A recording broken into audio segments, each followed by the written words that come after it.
அதான் அவர் பெருமையை சொல்லுவா, உங்கள் திருமணம் எல்லாம் இந்த உலகத்தில் நடந்தது, எனக்கு அரிசிலிருந்து கட்டளை வந்து நடந்தது. அல்லாஹ் எங்களுக்கு திருமணம் முடித்து தந்தான். ஏன் அதை அல்லாஹ் செய்தான் என்றால், இந்த மக்களிடத்தில் இருக்கும் மூட நம்பிக்கையை உடைக்க. வளர்த்த மகன் அல்ல, அவர் கல்யாணம் முடிச்சு விட்ட பெண்ணை திருமணம் முடிக்கிறதுக்கு அனுமதி இருக்கிறது அப்படிங்கிற சட்டத்தை காட்டுறான் அல்லாஹ். வளர்த்து பேர் வச்ச, சின்ன வயசுலேருந்து தூக்கின. நீங்க ஒரு குழந்தையை எடுத்து வளர்த்தாலும் வளர்ந்து வரும்போது பொம்பளை பிள்ளையா இருந்தா பாப்பா என்று நாம 1000 தடவை சொன்னாலும் ஒரு பாப்பா இல்லை. அவர் இப்ப அவ பருவ வயது அடைய கூட மறையும். ஆம்பளை பிள்ளையா இருந்தா அந்த பொடியன் பருவ வயசு அடையும் போது இவ உம்மாண்டு வாய் நிறைய சொன்னாலும் மஹரம் இல்லை, அஜ்னபிதான், மறையும். அந்த உறவா செத்த மவுத்து முடிஞ்சு போச்சு, அதோட கதை. அதுதான் ஆகப்பெரிய ஆபத்து அப்படிங்கிறாங்க. அப்ப இது மஜ்னனோட சாப்பிட்றது, மஜ்னனோட பயணம் போறது. ஒரு சார் தனியா பாடம் நடத்துவார். சார் யாரு? மௌலவியை கூட்டிக்கு தஜ்வீத் நடத்துற மௌலவி யாரு? மௌலவி இருந்தாக்குள்ள ஒரு பொம்பளை பிள்ளையோட தனியா கொண்டுட்டு கழிச்சிட்டு இருக்கலாமா? உனக்கு என்ன உறவு, எப்படி தொடர்பு? அது ஃப்ரெண்டு, உயிர் நண்பன், சின்ன வயசுலேருந்து பழகினது. இதெல்லாம் காரணமாகுமா? எல்லாம் முடிஞ்சதுக்கு அப்புறமா ஒரு கேஸை போட்டுட்டு எழுதிக்கிட்டு இருப்பாங்க ஃபேஸ்புக்கில். ஆசிரியரால் கர்ப்பமாடிச்ச மாணவி, ஆட்டோக்காரனால் பாதிக்கப்பட்டுச்சான், அங்குளால் பாதிக்கப்பட்டுச்சான், உம்மப்பாவால் பாதிக்கப்பட்டுச்சான், பெத்த வாப்பாவே இப்படி நடந்துக்கிட்டானா. பெத்த தாய் தகப்பனாக இருந்தாலும் இஸ்லாமிய மார்க்கம் சொன்ன சட்டத்தை நாம் பின்பற்ற வேண்டும். உங்களுக்கு தான் அளவுக்கு இஸ்லாம் அதை சொல்லு. நீ மறைஞ்சிரி, நீ வீட்டுக்குள்ளே இரு, எல்லாத்தையும் தப்பாக பேசாத, எல்லாத்தையும் சோசலிசமாக படக்காத, இவங்க கூடயும் பைஸ்களை ஏறிக்கிட்டு போகாத, ஒரு ஆணும் பெண்ணும் தனியாக இருக்காத, 3வது ஷைத்தான். இதெல்லாம் நம்ம பாதுகாப்புக்காக சொன்னது. தகப்பன் ஒலி சொல்லாம அவங்க ஓடி போய் கல்யாணம் முடிச்சுட்டா விபச்சாரத்தில் இருக்கிறாங்க. அது எத்தனை வருஷம் வேணாலும் விபச்சாரத்தில் இருக்காங்க, எத்தனை பிள்ளை பெற்றாலும் விபச்சாரத்தில் இருக்கிறாங்க, ஹராத்துல தான் இருக்கிறாங்க. முடியாது. அவங்க கேட்பாங்க, நீங்க யாருன்னு. தேவையில்லாத விஷயம். அவன் போன் பேசுறான், நாம ஆன்சர் பண்றோம், அவர் இல்லை. ஒரு 10 நிமிஷம் கழிச்சு எடுங்க. நீங்க யாரு? உனக்கு தேவையாது. நான் யாரா இருந்தா உனக்கு என்ன? உனக்கு தேவைப்பட்டது அவர் தானே. இதுக்கு வியாக்கியானம் பண்ணக்கூடாது. அவர் கேட்டுட்டே இருப்பார், நம்ம போனை கட் பண்ணிட்டே இருக்கணும். இதுதான் இஸ்லாமிய மார்க்கம். அஜ்னபி மஹரமை உறவு பண்ண சொல்லுது. கற்பொழுக்கம் தேவை. அது விடுதலை கிடையாது, அது அசிங்கம். வாழைப்பழத்தை கூட உரிச்சு தட்டில் வச்சா எவனும் எடுக்க மாட்டான். சீப்போட முழுசா இருந்தா மட்டும்தான் உடைச்சி திம்மா. வீட்டுக்கு வர விசிட்டர்ஸுக்கு ஒரு பிஞ்சானுக்கு வாழைப்பழத்தை உரிச்சு அப்படியே குமிச்சு வச்சு எடுங்க சொல்லுங்க, தொடமாட்டோம். அல்லாஹ்வுடைய தூதர் ஸல்லல்லாஹு அலைஹி வஸல்லம் அவர்கள் சொன்னார்கள், ஒரு கால்நடை தன் கன்று மிதிபடாமல் இருக்க தன் கால் கோரையை தூக்கி பிடித்து கொண்டிருப்பதும் அந்த கருணையை சார்ந்தது. இந்த உலகத்தில் எத்தனை மனிதர்கள் இருப்பாங்க, எத்தனை ஜீவராசிகள் இருக்கும்.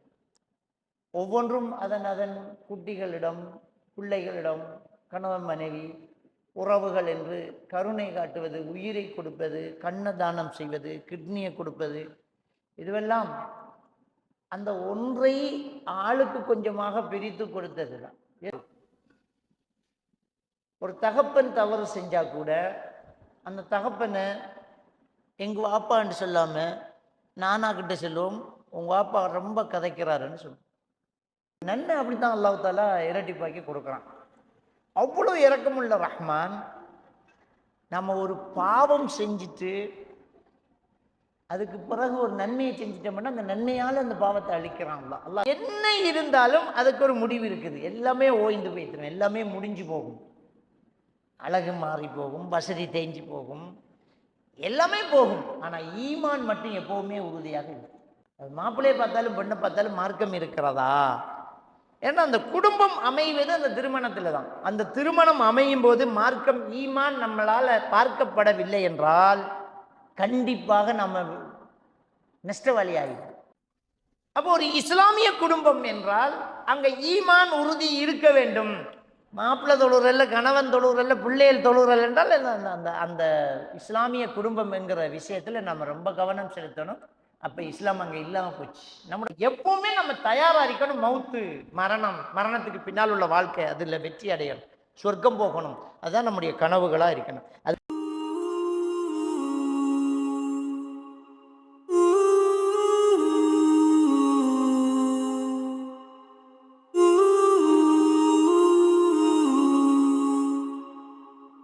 وكل بدعة ضلالة وكل ضلالة في النار. சர்வ புகழும் புகழ்ச்சியும் எல்லாம் வல்ல அல்லாஹ்வுக்கு சுப்ஹானஹு வ தஆலாவுக்கு, சலாமும் சலவாத்தும் ஸல்லல்லாஹு அலைஹி வஸல்லம் அவர்கள் மீதும், சஹாபாக்கள், தாபீன்கள், தபஅ தாபீன்கள், நல்லோர்கள் எல்லோர் மீதும் என்றென்றும் எப்போதும் உண்டாகட்டுமாக. அன்புக்குரிய அருமை சகோதரர்களே, ரமலானுடைய மாதத்தை நாம் எதிர்நோக்கி கொண்டிருக்கிறோம்.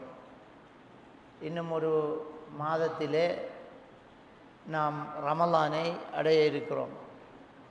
இந்த ரமலான் மாதம் அல்லாஹ்வுடைய ஒரு மிகப்பெரிய ஒரு கருணையாக நமக்கு தரப்பட்ட ஒன்று. அல்லாஹ் இரக்கமுள்ளவன், மன்னிக்கக்கூடியவன். அல்லாஹ்வுடைய கோபத்தை விட அவனுடைய இரக்கம் மிஞ்சி இருக்கிறது. அல்லாஹ் நன்மைகளை பல மடங்காக இரட்டிப்பாக தரக்கூடியவன். அதே நேரத்தில் அல்லாஹ் தஆலா இந்த ரமலான் மாதத்தையும் தந்து அதிலே அளவில்லா மன்னிப்பையும் அருளையும் அல்லாஹ்வுக்கு சுப்ஹானஹு வ தஆலா நமக்கு தர இருக்கிறான். இந்த அடியார்கள் மீது ரொம்ப கருணை இரக்கம் கொண்டவனாக அல்லாஹ் தஆலா இருக்கிறான். நபிகள் பெருமானார் ஸல்லல்லாஹு அலைஹி வஸல்லம் அவர்கள் சொல்லி காட்டினார்கள், அல்லாஹ் கருணை என்பதை 100 பங்குகளாக பிரித்தான். அதில் ஒன்றை மட்டும் 100ஆக பிரித்து அதில் ஒன்றை மட்டும் இந்த உலகத்தில் உள்ள மனிதர்கள், ஜீவராசிகள் எல்லோருக்கும் பிரித்து கொடுத்தான். கருணை என்பதை 100ஆக பிரித்து அந்த 100ல் ஒன்றை மட்டும் இந்த உலகத்தில் உள்ள அத்தனை ஜீவராசிகளுக்கும், மனிதர்களுக்கும் அல்லாஹ் தஆலா பிரித்து பிரித்து கொடுக்கிறான். அல்லாஹ்வுடைய தூதர் ஸல்லல்லாஹு அலைஹி வஸல்லம் அவர்கள் சொன்னார்கள், ஒரு கால்நடை தன் கன்று மிரிபடாமல் இருக்க தன் கால் கோரையை தூக்கி பிடித்து கொண்டிருப்பதும் அந்த கருணையை சார்ந்தது. இந்த உலகத்தில் எத்தனை மனிதர்கள் இருப்பாங்க, எத்தனை ஜீவராசிகள் இருக்கும். ஒவ்வொன்றும் அதன் அதன் குட்டிகளிடம், பிள்ளைகளிடம், கணவன் மனைவி உறவுகள் என்று கருணை காட்டுவது, உயிரை கொடுப்பது, கண்ணை தானம் செய்வது, கிட்னியை கொடுப்பது, இதுவெல்லாம் அந்த ஒன்றை ஆளுக்கு கொஞ்சமாக பிரித்து கொடுத்தது தான். எத்தனை கோடி மனிதர்கள் இருந்திருப்பார்கள், எத்தனை ஜீவராசிகள் இருந்திருக்கும். அவ்வளவையும் அல்லாஹ் தஆலா அந்த ஒன்றிலிருந்து தான் பிரித்து கொடுத்தான். மீதி 99 மடங்கு அந்த கருணை, அந்த இரக்கம் என்பதை அல்லாஹ் வைத்திருக்கிறான். சுப்ஹானல்லாஹ். அவ்வளவு கிருபையுள்ளவன் ரஹ்மான், அவ்வளவு இரக்கம் உள்ளவன் அந்த அல்லாஹ். அப்படிப்பட்ட அந்த அல்லாஹ் இந்த அடியார்களை மன்னிக்க காத்திருக்கிறான். யா இபாதி அல்லதீன அஸ்ரஃபு அலா அன்ஃபுஸிஹிம், அல்லாஹ் தஆலா அவனுடைய திருமறையிலே பாவம் செய்த என்னுடைய அடியார்களே என்று கூப்பிடுகிறான். பொதுவாக எல்லா மொழி வழக்கிலும் தவறு செய்தவனை தள்ளி வைத்து பேசுவதே வழக்கமாக இருக்கும். ஒரு தகப்பன் தவறு செஞ்சால் கூட அந்த தகப்பனை எங்கள் வாப்பான்னு சொல்லாமல் நானாக்கிட்ட சொல்லுவோம், உங்கள் வாப்பா ரொம்ப கதைக்கிறாருன்னு சொல்லுவோம். அம்மா கிட்ட சொல்லுவோம்மா, உங்களோட மாப்பிள்ளை ரொம்ப துள்ளுறாருன்னு பாப்பாவை. ஏன்னா நமக்கு பிடிக்கலாட்டி நம்மளோட சேர்த்துக்க மாட்டோம். பிடிச்சிட்டேன்டா தூரத்தில் இருந்தால் நம்மளோட சேர்த்துடும். எங்களோட ஊரானுன்றோம், நம்ம அவன் எங்களோட கிழக்கு மாகாணத்தான்றோம். ஒன்றுக்கும் இல்லாட்டி நம்ம இலங்கை ஒரு ஆள் தான் அதை செஞ்சிருக்கிறான். இது இயற்கை. புள்ள கரைச்சப்படுத்தினா பொண்டாட்டிக்கிட்ட சொல்கிறது, உன்னை புள்ள படுத்துகிற பாட்டை பாருன்னா சொல்கிறோம். நல்லது செஞ்சால் பொண்டாட்டிக்கிட்ட சொல்கிறது, என்ற பிள்ளைய பார்த்தியா எப்படி பேசுகிறாங்க. ஆனால் அல்லாஹ் தஆலா, ஓ மனிதர்களே, வேதம் கொடுக்கப்பட்டவர்களே என்றெல்லாம் கூப்பிட்டு அல்லாஹ் இந்த வசனத்தில் யா இபாதி அல்லதீன அஸ்ரஃபு அலா அன்ஃபுஸிஹிம், பாவம் செய்த என்னுடைய அடியார்களேங்கிறான். இது யாராலும் சொல்ல முடியாது. பாவம் செஞ்சவனை பாவியே என்று சொல்லாம என்னுடைய அடியார்களே அப்படி என்று அல்லாஹ்வோட கருணை இதுக்கு மேலே வழங்கப்படுத்த முடியாது. அல்லாஹ் எவ்வளவு இரக்கம் உள்ளவனுங்கிறத இதுக்கு மேலே தெளிவுபடுத்த முடியாது. பாவம் செய்த என்னுடைய அடியானே லா தக்னத்து மின் ரஹ்மத்தில்லா, அல்லாஹ்வோட இரக்கத்தில் நம்பிக்கையை கைவிட்றாதங்கிறான். அல்லாஹ்வோட கருணையில் நீ நம்பிக்கையை கைவிட்றாத, நான் மன்னிக்கிறேன், நான் பாவங்களை மன்னிக்கக்கூடியவன். இன்னல்லாஹ யக்ஃபிரு துனூப ஜமீஆ, அல்லாஹ் எல்லா பாவத்தையும் மன்னிக்கக்கூடியவன். வமன் யக்ஃபிரு துனூப இல்லல்லாஹ், அல்லாஹ்வை தவிர வேறு யார் இருக்கிறார் பாவத்தை மன்னிக்கிறதுக்கு? நான் மன்னிக்கிறேன் என்று அல்லாஹ் தஆலா அவனுடைய கருணையை சொல்லக்கூடிய இந்த வசனத்தை நாம் பார்க்கலாம். அவ்வளோ இரக்கமுள்ளவன் அல்லாஹ். அப்படிப்பட்ட ரஹ்மான் நாம் ஒரு நன்மை செய்ய நினைத்து விட்டால் ஒரு நன்மையை தருகிறான். நினைச்சதுக்கு ஒரு நன்மை எழுதப்படுது. அந்த நன்மையை செஞ்சிட்டோம்னு சொன்னால் 10லிருந்து 700 மடங்கு வரைக்கும் தான் அல்லாஹ் நன்மை எழுதுவான். ஒரு நன்மைக்கு ஒரு நன்மை இல்லை. ஒரு நன்மை செஞ்சிட்டோம்னு சொன்னால் ஆரம்பமே 10 மடங்கு தான் கூலி. அதனால தான் 50 வக்து தொழுகை நமக்கு மேராஜில் கொடுக்கப்பட்டுச்சு. இந்த உம்மத்து இதை தாங்காது, இதை குறைச்சி கொண்டு வா என்று மூசா அலைஹிஸ்ஸலாத்து வஸ்ஸலாம் அவர்கள் அல்லாஹ்வுடைய தூதரிடத்தில் சொல்லி கொடுக்குறாங்க. 6வது வானத்தில் வச்சு நபிகள் பெருமானா ஸல்லல்லாஹு அலைஹி வஸல்லம் அவங்க திரும்ப அல்லாஹ்விடத்தில் போய் மன்றாடுறாங்க, என்னுடைய உம்மத்து பலகீனமானவங்க அப்படி என்று 3 தடவை போய் 5 வக்து தொழுகையாக அல்லாஹ் தஆலா நமக்கு கடமையாக்குறான். அல்லாஹ் அப்போ என்ன சொல்லணும்னா அது 5 வக்து தான், ஆனால் 50 வக்துக்குரிய நன்மை, ஒன்றுக்கு 10 மடங்கு நன்மையை நான் தந்துடுறேங்கிறான். நம்ம 5 வக்து தொழுதாலும் நமக்கு 50 வக்து தொழுத நன்மை தான் என்ன செய்யுது, கிடைக்குது. அப்போ நன்மை அப்படி தான் அல்லாஹ் தஆலா இரட்டிப்பாக்கி கொடுக்குறான். அவ்வளோ இரக்கமுள்ள ரஹ்மான். நம்ம ஒரு பாவம் செஞ்சுட்டு அதுக்கு பிறகு ஒரு நன்மையை செஞ்சிட்டோம்னா அந்த நன்மையால் அந்த பாவத்தை அழிக்கிறான். அல்லாஹ் திருக்குர்ஆனில் சொல்லலாம், இன்னல் ஹசனாத்தி யுதுஹிபின ஸய்யாத்துங்கிறான். நன்மைகள் என்பது பாவத்தை அழித்து விடுன்றான். நம்ம ஒரு நன்மை செஞ்சால் அதுக்கு நன்மை மட்டும் இல்லை, 10 மடங்குக்கு மேலே நன்மையும் தரான் அல்லாஹ். அதனால் நீ ஏற்கனவே செஞ்ச ஒரு பாவத்தையும் அழிச்சு விடுறான் அல்லாஹ். அவ்வளோ இரக்கமுள்ளவன் அல்லாஹ். அப்போ நன்மை செஞ்சால் ஒரு பாவத்தை அழிக்கிறான். அப்படிப்பட்ட கருணையுள்ள ரஹ்மான் இந்த ரமலான் மாதத்தையும் தர்றான். இந்த ரமலான் மாதம் என்பது இன்னும் பல மடங்காக அல்லாஹ் தஆலா அதை இன்னும் இரட்டிப்பாக்கி தரக்கூடிய, பாவ மன்னிப்பு தரக்கூடிய ஒரு மாதமாக இருக்குது. அந்த மாதத்தை நாம் எதிர்நோக்கிட்டு இருக்கிறோம். வாய்ப்புகளை தவற விட்டுறக்கூடாது. சந்தர்ப்பங்கள் நம்ம பழையவங்க சொல்லுவாங்க, காற்றுள்ள போதை தூற்றி கொள்ளணும், விட்ட கிடைக்காது. இது நமக்கு அல்லாஹ் தஆலா தந்திருக்கக்கூடிய மிகப்பெரிய ஒரு வாய்ப்பு. இந்த வாய்ப்பை மிஸ் பண்ணக்கூடாது. இந்த ரமலான் வருது. இன்னைக்கு தரப்பட்ட நம்ம தலைப்பு என்னன்னு சொன்னால், ஒரு இஸ்லாமிய குடும்பம் எப்படி இருக்கணும் அப்படின்னு. ஒரு இஸ்லாமிய குடும்பம் எப்படி இருக்கணும்ன்ற அன்புக்குரியவர்களே, நாங்கள் ஒரு லட்சியத்துக்காக பிறந்தவர்கள்.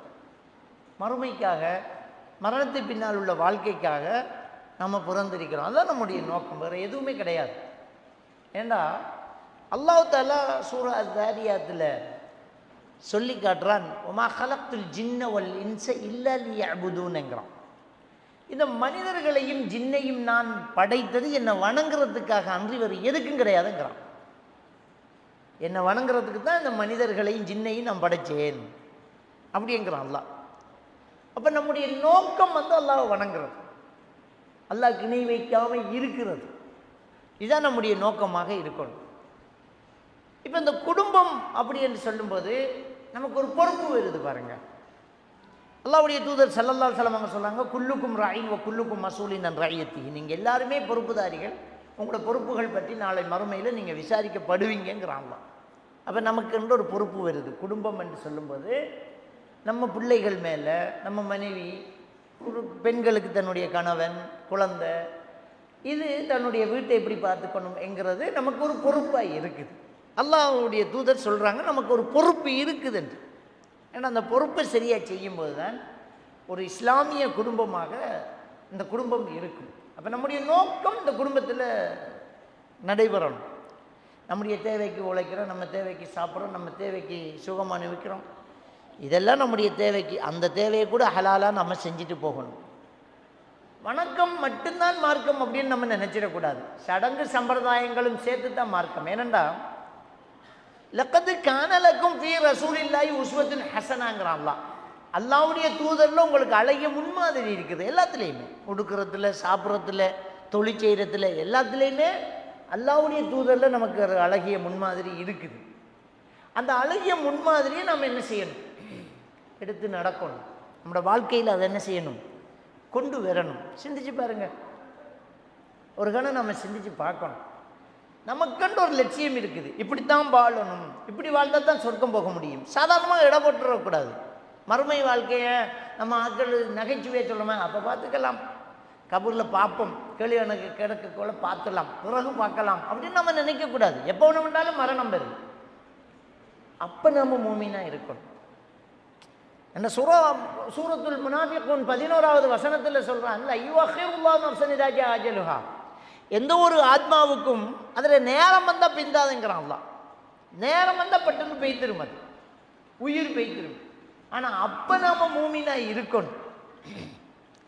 அந்த மூமினாக நம்ம வாழ்ந்தால் தான் அல்லாஹ்விடத்தில் நம்ம என்ன செய்யலாம்? தப்பலாம். அது ரொம்ப பெரிய முக்கியமான ஒரு விஷயம். சிந்திச்சு பாருங்க. அப்போ எப்போவுமே நம்ம ஒரு மூமினா வாழணும். நம்முடைய லட்சியம் இதுதான், மறுமைக்காக வாழ்கிறது. மறுமை தான் நம்முடைய நோக்கம் அப்படிங்கிறது நம்ம ரொம்ப பெரிய ஒரு கனவாக இருக்கணும். நம்ம குழந்தைய வளர்க்குறது, நம்முடைய பிள்ளை குட்டிகள் பார்க்குறது, குடும்பத்தை பார்க்குறது, நம்முடைய தொழில் எல்லாமே அல்லாஹ்க்கு மாறு செஞ்சு ஒன்று வேணாம். அல்லாஹ்க்கு மாறு செஞ்சு இஸ்லாத்தை விட்டு வெளியே போய் ₹1 நம்ம சம்பாதிக்க தேவையில்லை, அது வேணாம். நமக்கு அடிப்படையில் ஒரு நம்பிக்கை சரியாக இருக்கணும். ரிஸ்க்கு பொறுப்பு அல்லாஹ் எடுத்துட்டான். சூரத்துல் ஹூத் 6வது வசனத்தில் அல்லாஹ் தஆலா சொல்கிறான், ஒமா மின் தாபத்தின் ஃபில் அர்லி இல்லா அலல்லாஹி ரிஸ்குஹா. இந்த உலகத்தில் உள்ள ஒவ்வொரு உயிருக்கும் ரிஸ்க்கு பொறுப்பு அல்லாஹ் எடுத்துட்டாங்கிறான். நமக்கு எதுக்கு ஒன்றும் யோசிக்க தேவையில்லை. அல்லாஹ் எழுதின ரிஸ்க்கு நமக்கு கிடைக்கும். நமக்கு இதை மிஸ் பண்ணினா நமக்கு வாழ்க்கை கஷ்டம். இது மார்க்கத்துக்கு முரணாக இருந்தால் மிஸ் பண்ணணும். அல்லாஹ்வுக்காக நாம் சிலதை தியாகம் செய்யணும், விடணும். ஈமான் தான் நமக்கு ரொம்ப முக்கியமான ஒரு விஷயமா இருக்கணும். அல்லாஹ்வுடைய மார்க்கம், ஈமான், இதுக்கு மேலே எதுவுமே இருக்கக்கூடாது. குடும்பம், உறவு, சொத்து, சுகம் எதுவுமே இருக்கக்கூடாது. மார்க்கம் தான் நமக்கு மிக முக்கியமான ஒரு விஷயம். மார்க்கம் தான் நமக்கு ஃபெஸ்ட்டு. ஈமான் தான் நமக்கு எப்போவுமே உயர்த்தியாக இருக்கணும். அந்த ஈமானில் உறுதியாக இருந்துக்கிட்டு தான் நம்முடைய குடும்ப வாழ்க்கையெல்லாம் இருக்கணும். அப்போ ஒரு குடும்பம், இஸ்லாமிய குடும்பம் எப்படி அமையணும் அப்படின்னு சொன்னால், முதல்ல ஈமானிய அடிப்படையில் அந்த குடும்பம் இருக்கணும். நம்ம திருமணம் முடிக்கும்போது, ஒரு பிள்ளைக்கு மாப்பிள்ளையை தேர்ந்தெடுக்கும் போதோ அல்லது ஒரு மகனுக்கு பெண்ணை தேர்ந்தெடுக்கும் போதோ முதல் கவனிக்க வேண்டிய ஒரு விடயம் மார்க்கம் தான். அப்போ தான் அந்த இஸ்லாமிய குடும்பம் அங்கே இருக்கும். ஆசைக்கு அல்லது அழகாக இருக்குது, வசதியாக இருக்குங்கிறதுக்காக நாம் திருமணத்தை முடித்து கொடுத்துட்டு என்ன செய்ய, அது என்ன செய்யும்? அந்த காசு, பணம், அழகு, அந்தஸ்து, அது நமக்கு எந்த வகையில் பிரயோஜனம் பண்ண சொல்லுங்கள்? எல்லாமே மங்கி போகிறது மாதிரி தான் இந்த உலகத்தை அல்லாஹ் தஆலா படைச்சிருக்கான். இந்த உலகம் என்பது எல்லாமே அல்லாஹ் தஆலா சூரா அல் ஹதீதில் சொல்லி காட்டும்போது, இந்த உலகம் என்பது ஒரு வீண், ஒரு விளையாட்டு, ஒரு ஏமாற்று, ஒரு வெற்று அலங்காரம். அல்லாஹ் தஆலா ஒரு வெற்று அலங்காரம் அப்படிங்கிறான். சொல்லிட்டு தொடர்ந்து என்ன சொல்கிறான் தெரியுமா? இது ஒரு விவசாயி தன்னுடைய விளைச்சல் அதிகமாக இருப்பதை பார்த்து ஆச்சரியப்படுகிறானே, அதை போன்றுங்கிறான். ஒரு விளைச்சலை போல விவசாயி தோட்டம் செய்யணும், நல்லா பழுத்திருக்குது, நல்லா காய்ச்சிருக்குது, அவன் ஆச்சரியப்படுறான். அது மாதிரி தான் இந்த உலகம். எந்த பயிராக இருந்தாலும், எந்த விவசாயமாக இருந்தாலும் ஒரு குறிப்பிட்ட காலத்துக்கு மேல் அது சருகாயிடும், அது பழுத்து போயிடும், அது காய்ச்சி ஓஞ்சி போயிடும், அது அப்படியே வைக்கலாக கூழுகளாக மாறிடும். இதுதான் இந்த உலகத்துக்கு உதாரணம் என்று அல்லாஹ் தஆலா சூரா அல் ஹதீதில் சொல்லி காட்டுறதை நாங்கள் பார்க்கலாம். 20வது வசனம். அன்புக்குரியவர்களே, அப்போ என்ன இருந்தாலும் அதுக்கு ஒரு முடிவு இருக்குது. எல்லாமே ஓய்ந்து போய்த்திரும், எல்லாமே முடிஞ்சு போகும். அழகு மாறி போகும், வசதி தேஞ்சு போகும், எல்லாமே போகும். ஆனால் ஈமான் மட்டும் எப்போவுமே உறுதியாக இல்லை. ஈமான் மட்டும் நமக்கு எப்போவுமே உறுதியாக, ஈமான் ரொம்ப முக்கியம். அப்போ அல்லாஹ் தஆலா திருக்குர்ஆனில் சொல்கிறான் இல்லையா, உன்னை என்னை வணங்குறதுக்காக அன்று வேறு எதுக்குமே உங்களை நான் படைக்கலைங்கிறான். மனிதர்களையும் தான் ஜின்களையும் தான் என்ன வணங்கணும், அதான் நம்முடைய உயரிய நோக்கம். அந்த அல்லாவை வணங்கி அல்லாவுக்கு வழிபட்டு நடக்க வேண்டும்.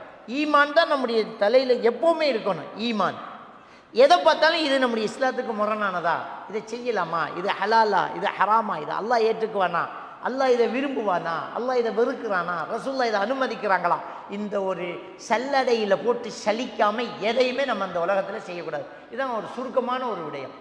எந்த விஷயமாக இருந்தாலும் இது மார்க்கத்தில் சரியானது தானா, இது அனுமதிக்கப்பட்டதா, இது அல்லாஹ் ஏற்றுக்குவானா, இது இல்லையா, அதை செய்யக்கூடாது. யாராக இருந்தாலும் அதை செய்யக்கூடாது. எந்த சந்தர்ப்பமாக இருந்தாலும் மார்க்கத்துக்கு முறைனா தூக்கி போட்டுட்டு போயிட்டே இருக்கணும். ஏன்னா அல்லாஹ் நம்மளுக்கு எல்லாத்தையுமே மறுமையில் வச்சிருக்கிறான். அந்த மறுமை ரொம்ப பிரம்மாண்டமானது. மறுமை உன்னதமானது. அதை விட இங்கே பெருசு எதுவுமே கிடையாது.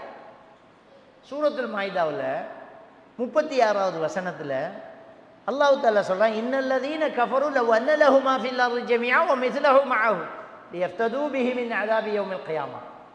இறைவனை நிராகரித்தவர்களுக்கு இந்த ஒட்டுமொத்த உலகமும் இருந்து அதுபோல இன்னொன்றும் இருந்து அத்தனையும் தருவேன், என்னை விட்டுடு ரப்பே என்று மறுமையின் தண்டனையிலிருந்து தப்பிக்க அதை பகரமாக கொடுத்த போதிலும் அல்லாஹ் அதை ஏற்றுக்கொள்ள மாட்டான். ஒட்டுமொத்த உலகமும் 2 மடங்கு இருந்தாலும் அல்லாஹ்விடம் தண்டனையிலிருந்து தப்பிக்க முடியாது என்றால் இந்த ஒட்டுமொத்த உலகமும் நமக்கு மறுமைக்கு எந்த வகையிலும் உதவாது. எது உதவும்?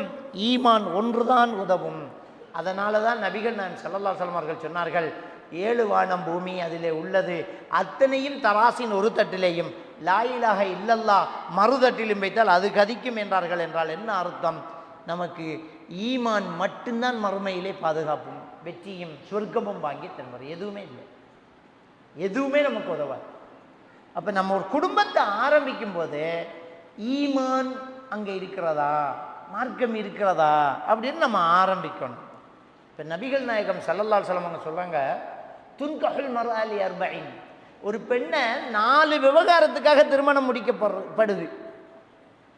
லி ஜமாலிஹா, அவள் அழகா இருக்கிறாங்கிறதுக்காக கல்யாணம் முடிக்கிறாங்க. ஒலி ஹசபிஹா, அவள் ரொம்ப உயர்ந்த கோத்திரம், பெரிய குடும்பம், கௌரவமான இடம், பேரெடுத்த குடும்பம், அதுக்காக கல்யாணம் முடிக்கிறாங்க. ஒலி மாலிஹா, வசதியாக இருக்கிறாங்கிறதுக்காக கல்யாணம் முடிக்கிறாங்க. ஒலி தீனிஹா, தீன் இருக்கிறதுங்கிறதுக்காகவும் திருமணம் முடிக்கிறாங்க. ஃபல்வர் பிதாத்தி தீன் இல்லா தரிபத் யதாக், நீ மார்க்கம் உள்ள பெண்ணை பார்த்து திருமணம் முடிச்சுக்கோ, இல்லை என்றால் தரிபத் யதாக், உன் கை நாசமாயிட்டும், உன் கை நாசமாயிரும்ங்கிறாங்க. அப்போ எதுக்கு நம்ம முக்கியத்துவம் கொடுக்கணும்? மார்க்கம். விளங்கிட்டாங்க? பெரிய ஊடு அது இது. மாப்பிள்ளை எடுக்கும்போதும் அப்படி தான், மார்க்கம் இருக்கிறதா, மாப்பிள்ளைக்கிட்ட மார்க்கம் இருந்தால் தான் நம்ம பிள்ளைக்கு கல்யாணம் முடிக்கணும். மாப்பிள்ளைக்கிட்ட மார்க்கம் இருக்குது ஆனால் வசதி குறைவாக இருக்குது, பரவாயில்லைங்க, கல்யாணம் முடிச்சு கொடுத்துருங்க. வசதி இருக்குது ஆனால் கொஞ்சம் தொழுகையில் பொடுபோக்கு முடிச்சு கொடுத்துடாதீங்க. நல்ல அழகான பொடியன், கொஞ்சம் தூள் பாவிச்சாம், முடிச்சு கொடுத்துடாதீங்க. சிகரெட்டு குடிக்கிறான், முடிச்சு கொடுத்துடாதீங்க. எங்கே முக்கியத்துவம் கொடுக்கணும்? மார்க்கத்துக்கு முக்கியத்துவம் கொடுக்கணும். அது மாப்பிள்ளையை பார்த்தாலும் பெண்ணை பார்த்தாலும் மார்க்கம் இருக்கிறதா. ஏன்னா அந்த குடும்பம் அமைவது அந்த திருமணத்தில் தான். அந்த திருமணம் அமையும் போது மார்க்கம் ஈமான் நம்மளால் பார்க்கப்படவில்லை என்றால் கண்டிப்பாக நம்ம நஷ்டவாளி ஆகிடும், வீழ்ச்சி அடைஞ்சிடும். ரொம்ப பெரிய ஒரு முக்கியம் மார்க்கத்தை கவனிக்கிறது. மார்க்கம் இருக்கிறதா அப்படின்னு நம்ம முதல்ல கவனிக்கணும். அப்போ அந்த மார்க்கம் உள்ள கணவன் மனைவியாக அவங்க வாழும்போது, அந்த குழந்தைகளை வளர்க்கும்போது அது ஒரு இஸ்லாமிய குடும்பமாக அமையும். அது இல்லாட்டி வேலையே இல்லை. மன் தரக்க சலாத்த பக்கத்து கஃபர். அல்லாஹ்வுடைய தூதர் ஸல்லல்லாஹு அலைஹி வஸல்லம் சொல்கிறாங்க, தொழுகையை விட்டவன் என்ன காபீர் ஆகிட்டான், நிராகரிச்சுட்டாங்கிறாங்க. அப்போ புருஷன் தொழல் இல்லாட்டி பொண்டாட்டி தொழலைன்னா அது இஸ்லாமிய குடும்பம் இல்லை, அது குஃப்ரு. அவர் மார்க்கத்தில் இல்லை, முடிஞ்சு போச்சு. எந்த அளவுக்கு என்று சொன்னால் ஃபிக்ஹுடைய அறிஞர்கள், இமாம்கள், இமாம் ஷாஃபி ரஹ்மத்துல்லாஹி அலைஹி அவங்க என்ன சொல்கிறாங்கண்டா, தொழாத ஒருவருக்கு சொத்துல பங்கு கொடுக்கக்கூடாதுங்க. கனிமத்து பொருள் இருக்குது இல்லையா, பாப்பா மௌத்தனை நம்ம அது செய்கிறது இல்லை, இருக்கிறதையெல்லாம் செய்து நம்ம கொடுத்துட்டு ஒட்டாண்டியை தான் போய் சேருது நம்ம கபருக்கு. ஆனால் உண்மையாக ஒருத்தர் மௌத்தாகும் போது அவர் பேரில் இருக்கணும், அவரை சொத்தெல்லாம் அவர் பேரில் இருக்கணும். அவர் மௌத்தானா அந்த சொத்தை அவரை பிள்ளைகளை பிரித்து கொடுப்பாங்க. அந்த பிரிவினை நடக்கும்போது அந்த சொத்து பங்கு வைக்கும்போது அவரை பிள்ளையில் ஒன்று தொழல்லாட்டி அவருக்கு அதில் எந்த கணக்கும் இருக்காது, கொடுக்கக்கூடாது. மௌத்தானால் முஸ்லீம்களுடைய மையவாடியில் அவரை அடக்கம் செய்யக்கூடாது. அந்த அளவுக்கு தொழுகைக்கு ஒரு முக்கியத்துவம் கொடுத்திருக்குது. ஏன்னா நபிகள் நாயகம் ஸல்லல்லாஹு அலைஹி வஸல்லம் சொல்றாங்க, அவ்வலுமா யுஸல்லில் அப்து யௌமில் கியாமா அனி ஸலா, ஒரு மனிதன் நாளை மறுமையில் முதல் விசாரிக்கப்படுவது தொழுகையை பற்றி தான்ங்கிறாங்க. முதல்ல ஒரு மனிதன் விசாரிக்கப்படுறது தொழுகையை பற்றி தான். தொழுகை அவ்வளோ முக்கியமானது. சூரத்து நிசா 103வது வசனம், இன்ன ஸலாத்த கானத் அலல் முஃமினீன கிதாபம் மவ்கூதா. நிச்சயமாக இந்த தொழுகை என்பது மூமின்கள் மீது ஒரு நேரம் குறித்த கடமையாக்கப்பட்டுள்ளதுங்கிறாங்க. இப்போ நம்ம ரமலான் வந்தால் தொழுகிறது, நோன்பு வந்தால் ஃபுல் பர்லுன்னு தொழுது தராவியை பரலாம், அது சுன்னத்து. சுன்னத்துக்கு ரொம்ப முக்கியத்துவம் கொடுத்து பள்ளி நிரம்பி வள்ளியின் தராவி தொழுகிறது. நோன்பு முடிஞ்சால் முடிஞ்சு போச்சு, கதை பரல் இல்லை. சுண்ணத்துக்கே முண்டிக்கிட்டு வந்த நாம, முந்திக்கிட்டு ஓடி வந்த நாம பரல் இல்லை. அப்போ அது வேலையா? 5 நேரம் அவன் தொழலாட்டி அவ்வளோதான், சக்கரை என்கிற நரகத்தில் இருப்பார் என்று அல்லாஹ் தஆலா சூரா அல் முத்தஸிர் 42, 43வது வசனத்தில் சொல்கிறார். சக்கரை என்கிற நரகத்தில் இருப்பான் அவன். மசலக்கக்கும் ஃபீ சக்கர், ஏன் இந்த சக்கர் என்கிற நெருப்புக்குள்ளே வந்தீங்கன்னு அவர்களிடம் கேட்கப்படும். அவர்கள் சொல்வாங்க, லம் நக்கும் மினல் முஸல்லீன், நாங்கள் தொழாமல் இருந்துட்டோம் அப்படின்னு சொல்லுவாங்க. அப்போ ஒரு இஸ்லாமிய குடும்பம் என்றால் அங்கே ஈமான் உறுதி இருக்க வேண்டும். மாப்பிள்ளை தொழுறல்ல, கணவன் தொழுறல்ல, பிள்ளைகள் தொழுறல் என்றால் அந்த அந்த இஸ்லாமிய குடும்பம் என்கிற விஷயத்தில் நம்ம ரொம்ப கவனம் செலுத்தணும். அப்போ இஸ்லாம் அங்கே இல்லாமல் போச்சு. நம்மளோட நோக்கம் மர்மதான். இந்த உலகத்தில் வாழ முடியாதுங்க, நிரந்தரமாக நம்ம வாழ முடியாது. நம்ம என்ன செஞ்சாலும் ஒரு கட்டத்தில் மௌத்தாக தான் போகிறோம். மௌத்துக்கு வேலி போடலாமா? மரணிக்காமல் வாழ்கிறதுக்கு ஏதாவது வழி இருக்குதா? ஒன்றும் பண்ண முடியாது. உங்களுக்கு தெரியும், மைக்கேல் ஜாக்சன் கருப்பனாக இருந்து ரொம்ப வசதியாகி தன்னை வெள்ளையாக மாற்றி, தன்னுடைய அழகை மாற்றி, மூக்கை மாற்றி, எடுப்பான மூக்கு வச்சு அவனையே அவன் அப்படியே படைப்பால் அப்படியே மாற்றுறான். ரொம்ப வசதியானவன். எப்போவுமே ஒரு 10க்கு மேற்பட்ட 12 டாக்டர்ஸ் மாதிரி அவரை சுற்றி இருக்கும். 100 வருஷம் நான் வாழுவேன் என்று சவால் விட்டான். அவன் ஒரு ஸ்டேஜில் போய் பேசுகிறாருன்னா அந்த ஸ்டேஜில் போடுற விரிப்பிலையை மேற்கொண்டு அவன் பேசக்கூடிய மைக்கு வரைக்கும் அவன் ஆள் கொண்டு வரத்தில் தான் பேசுவான். வேறு ஒருத்தருடைய மேடையில் அவன் ஏற உட்கார மாட்டான். அவன் உட்கார சேரில் இருந்து பேசுகிற மைக்கு அவன் மிதிக்கிற காபட்டு வரைக்கும் அவன் கொண்டு வந்தது அங்கே பரிசோதிக்கப்படும். அவன் குடிக்கிற தண்ணி பரிசோதிக்கப்படும். அவன் சாப்பிட்ற சாப்பாடு பரிசோதிக்கப்படும். அவனுக்கு கிட்னி கொடுக்கறதுக்கு அட்வான்ஸு கொடுத்து ஒரு 10 பேர் ரெடியாக இருப்பாங்க. அவனுக்கு ஹார்ட்டு கொடுக்கறதுக்கு, இதயம் கொடுக்கறதுக்கு அவனுக்கு கொஞ்சம் பேரை ரெடியாக வச்சுருந்தான். அவங்களுக்கெல்லாம் மாதம் காசு கொடுத்துக்கிட்டே இருந்தான். அவனுக்கு ஏதாவது பிரச்சனைண்டா உடனே கிட்னி கொடுக்கறதுக்கு ஆள் இருக்கு, ரத்தம் கொடுக்கறதுக்கு ஆள் இருக்கு, ஹார்ட் கொடுக்கறதுக்கு ஆள் இருக்குது. 100 வருஷம் வாழ்வேண்டாம், சவால் விட்டான். அதுக்காக ஆரோக்கியத்தை பேணினான். மருத்துவ பரிசோதனை இல்லாமல் ஒரு மிடர் தண்ணி உள்ளே போகாது. எல்லாம் பரிசோதிக்கப்படும், தொற்று நீக்கப்படும், ஆரோக்கியம் பேணப்படும். சவால் விட்டான். அல்லாஹ் கொடுத்த தண்டனை என்ன தெரியுமா? 50 வயசை எட்டி பிடிக்க முடியலை, ஒரே ஹார்ட் அட்டாக் தான். ஆள் முடிஞ்சு வச்சு. ஹார்ட் கொடுக்க ஆள் இருந்துச்சு, ரத்தம் கொடுக்க ஆள் இருந்துச்சு, கிட்னி கொடுக்க ஆள் இருந்துச்சு. அதை கொண்டு வந்து சேர்க்கறதுக்கு இடையில் ஆள் அவுட். ஒரு செகண்ட் நான் முடிஞ்சு வச்சுக்கிறேன். அல்லாஹ் காட்டினான். மரணத்திலேருந்து யாரும் தப்பிக்க முடியாது, அவ்வளோதான். நம்மளோட காசு, பணம், சொத்து, சுகம், அந்தஸ்து எதுவுமே நம்மளை காப்பாற்றாது. நமக்கு எழுதப்பட்ட நேரத்தில் நம்முடைய மரணம் வந்துவிடும். சூரா அல் முனாஃபிகூன் 11வது வசனம், லா யுஅக்கிருல்லாஹு நஃப்ஸன் இதா ஜாஅ அஜலுஹா. அவ்வளோதான், அது முடிஞ்சு போகும். சூரத்துல் அன்ஆம் 59வது வசனம், வமா தஸ்குத்து மின் பர்கத்தின் இல்லா யஅலமுஹா. ஒரு மரத்தில் இருக்கிற இலை கூட அல்லாஹ்வுடைய அறிவில் இல்லாமல் கீழே விழாது. அவ்வளோதான், முடிஞ்சு வச்சு. இதுக்குள்ளே தான் நம்முடைய ஆட்டங்கள் எல்லாம். இப்போ எப்போவுமே நம்ம தயாராக இருக்கணும். மௌத்து, மரணத்துக்கு பின்னால் உள்ள வாழ்க்கை, அதில் வெற்றி அடையணும், சொர்க்கம் போகணும். அதுதான் நம்முடைய கனவுகளாக இருக்கணும். அதுக்கு தடையை யார் வந்தாலும் தூக்கி போட்டுட்டு போயிட்டே இருக்கணும். பாப்பா, உம்மா, பிள்ளை யாரையும் கவனிக்கிறது இல்லை. நாம ஈமான் இஸ்லாத்தோட இருக்கணும். நம்முடைய ஈமானுக்கும் இஸ்லாத்துக்கும் பெத்த பிள்ளை தடையா தூக்கி போட்டு யாரையும் இருக்கக்கூடாது. பாப்பாவுமா எதுவாக இருந்தாலும் தூக்கி போட்டுரும். ஈமானுக்கும் ஆபத்தென்றால் அது நமக்கு தேவையே இல்லை. எதுவாக இருந்தாலும் தூக்கி போட்டுரும். இஸ்லாம் உறவுகளை பேண சொல்லுது, ரத்த உறவை பேண சொல்லுது, அடுத்தவனுக்கு உதவி செய்ய சொல்லுது, மக்களுக்கு கருணை செய்ய சொல்லுது, எல்லாம் சொல்லுது தான்.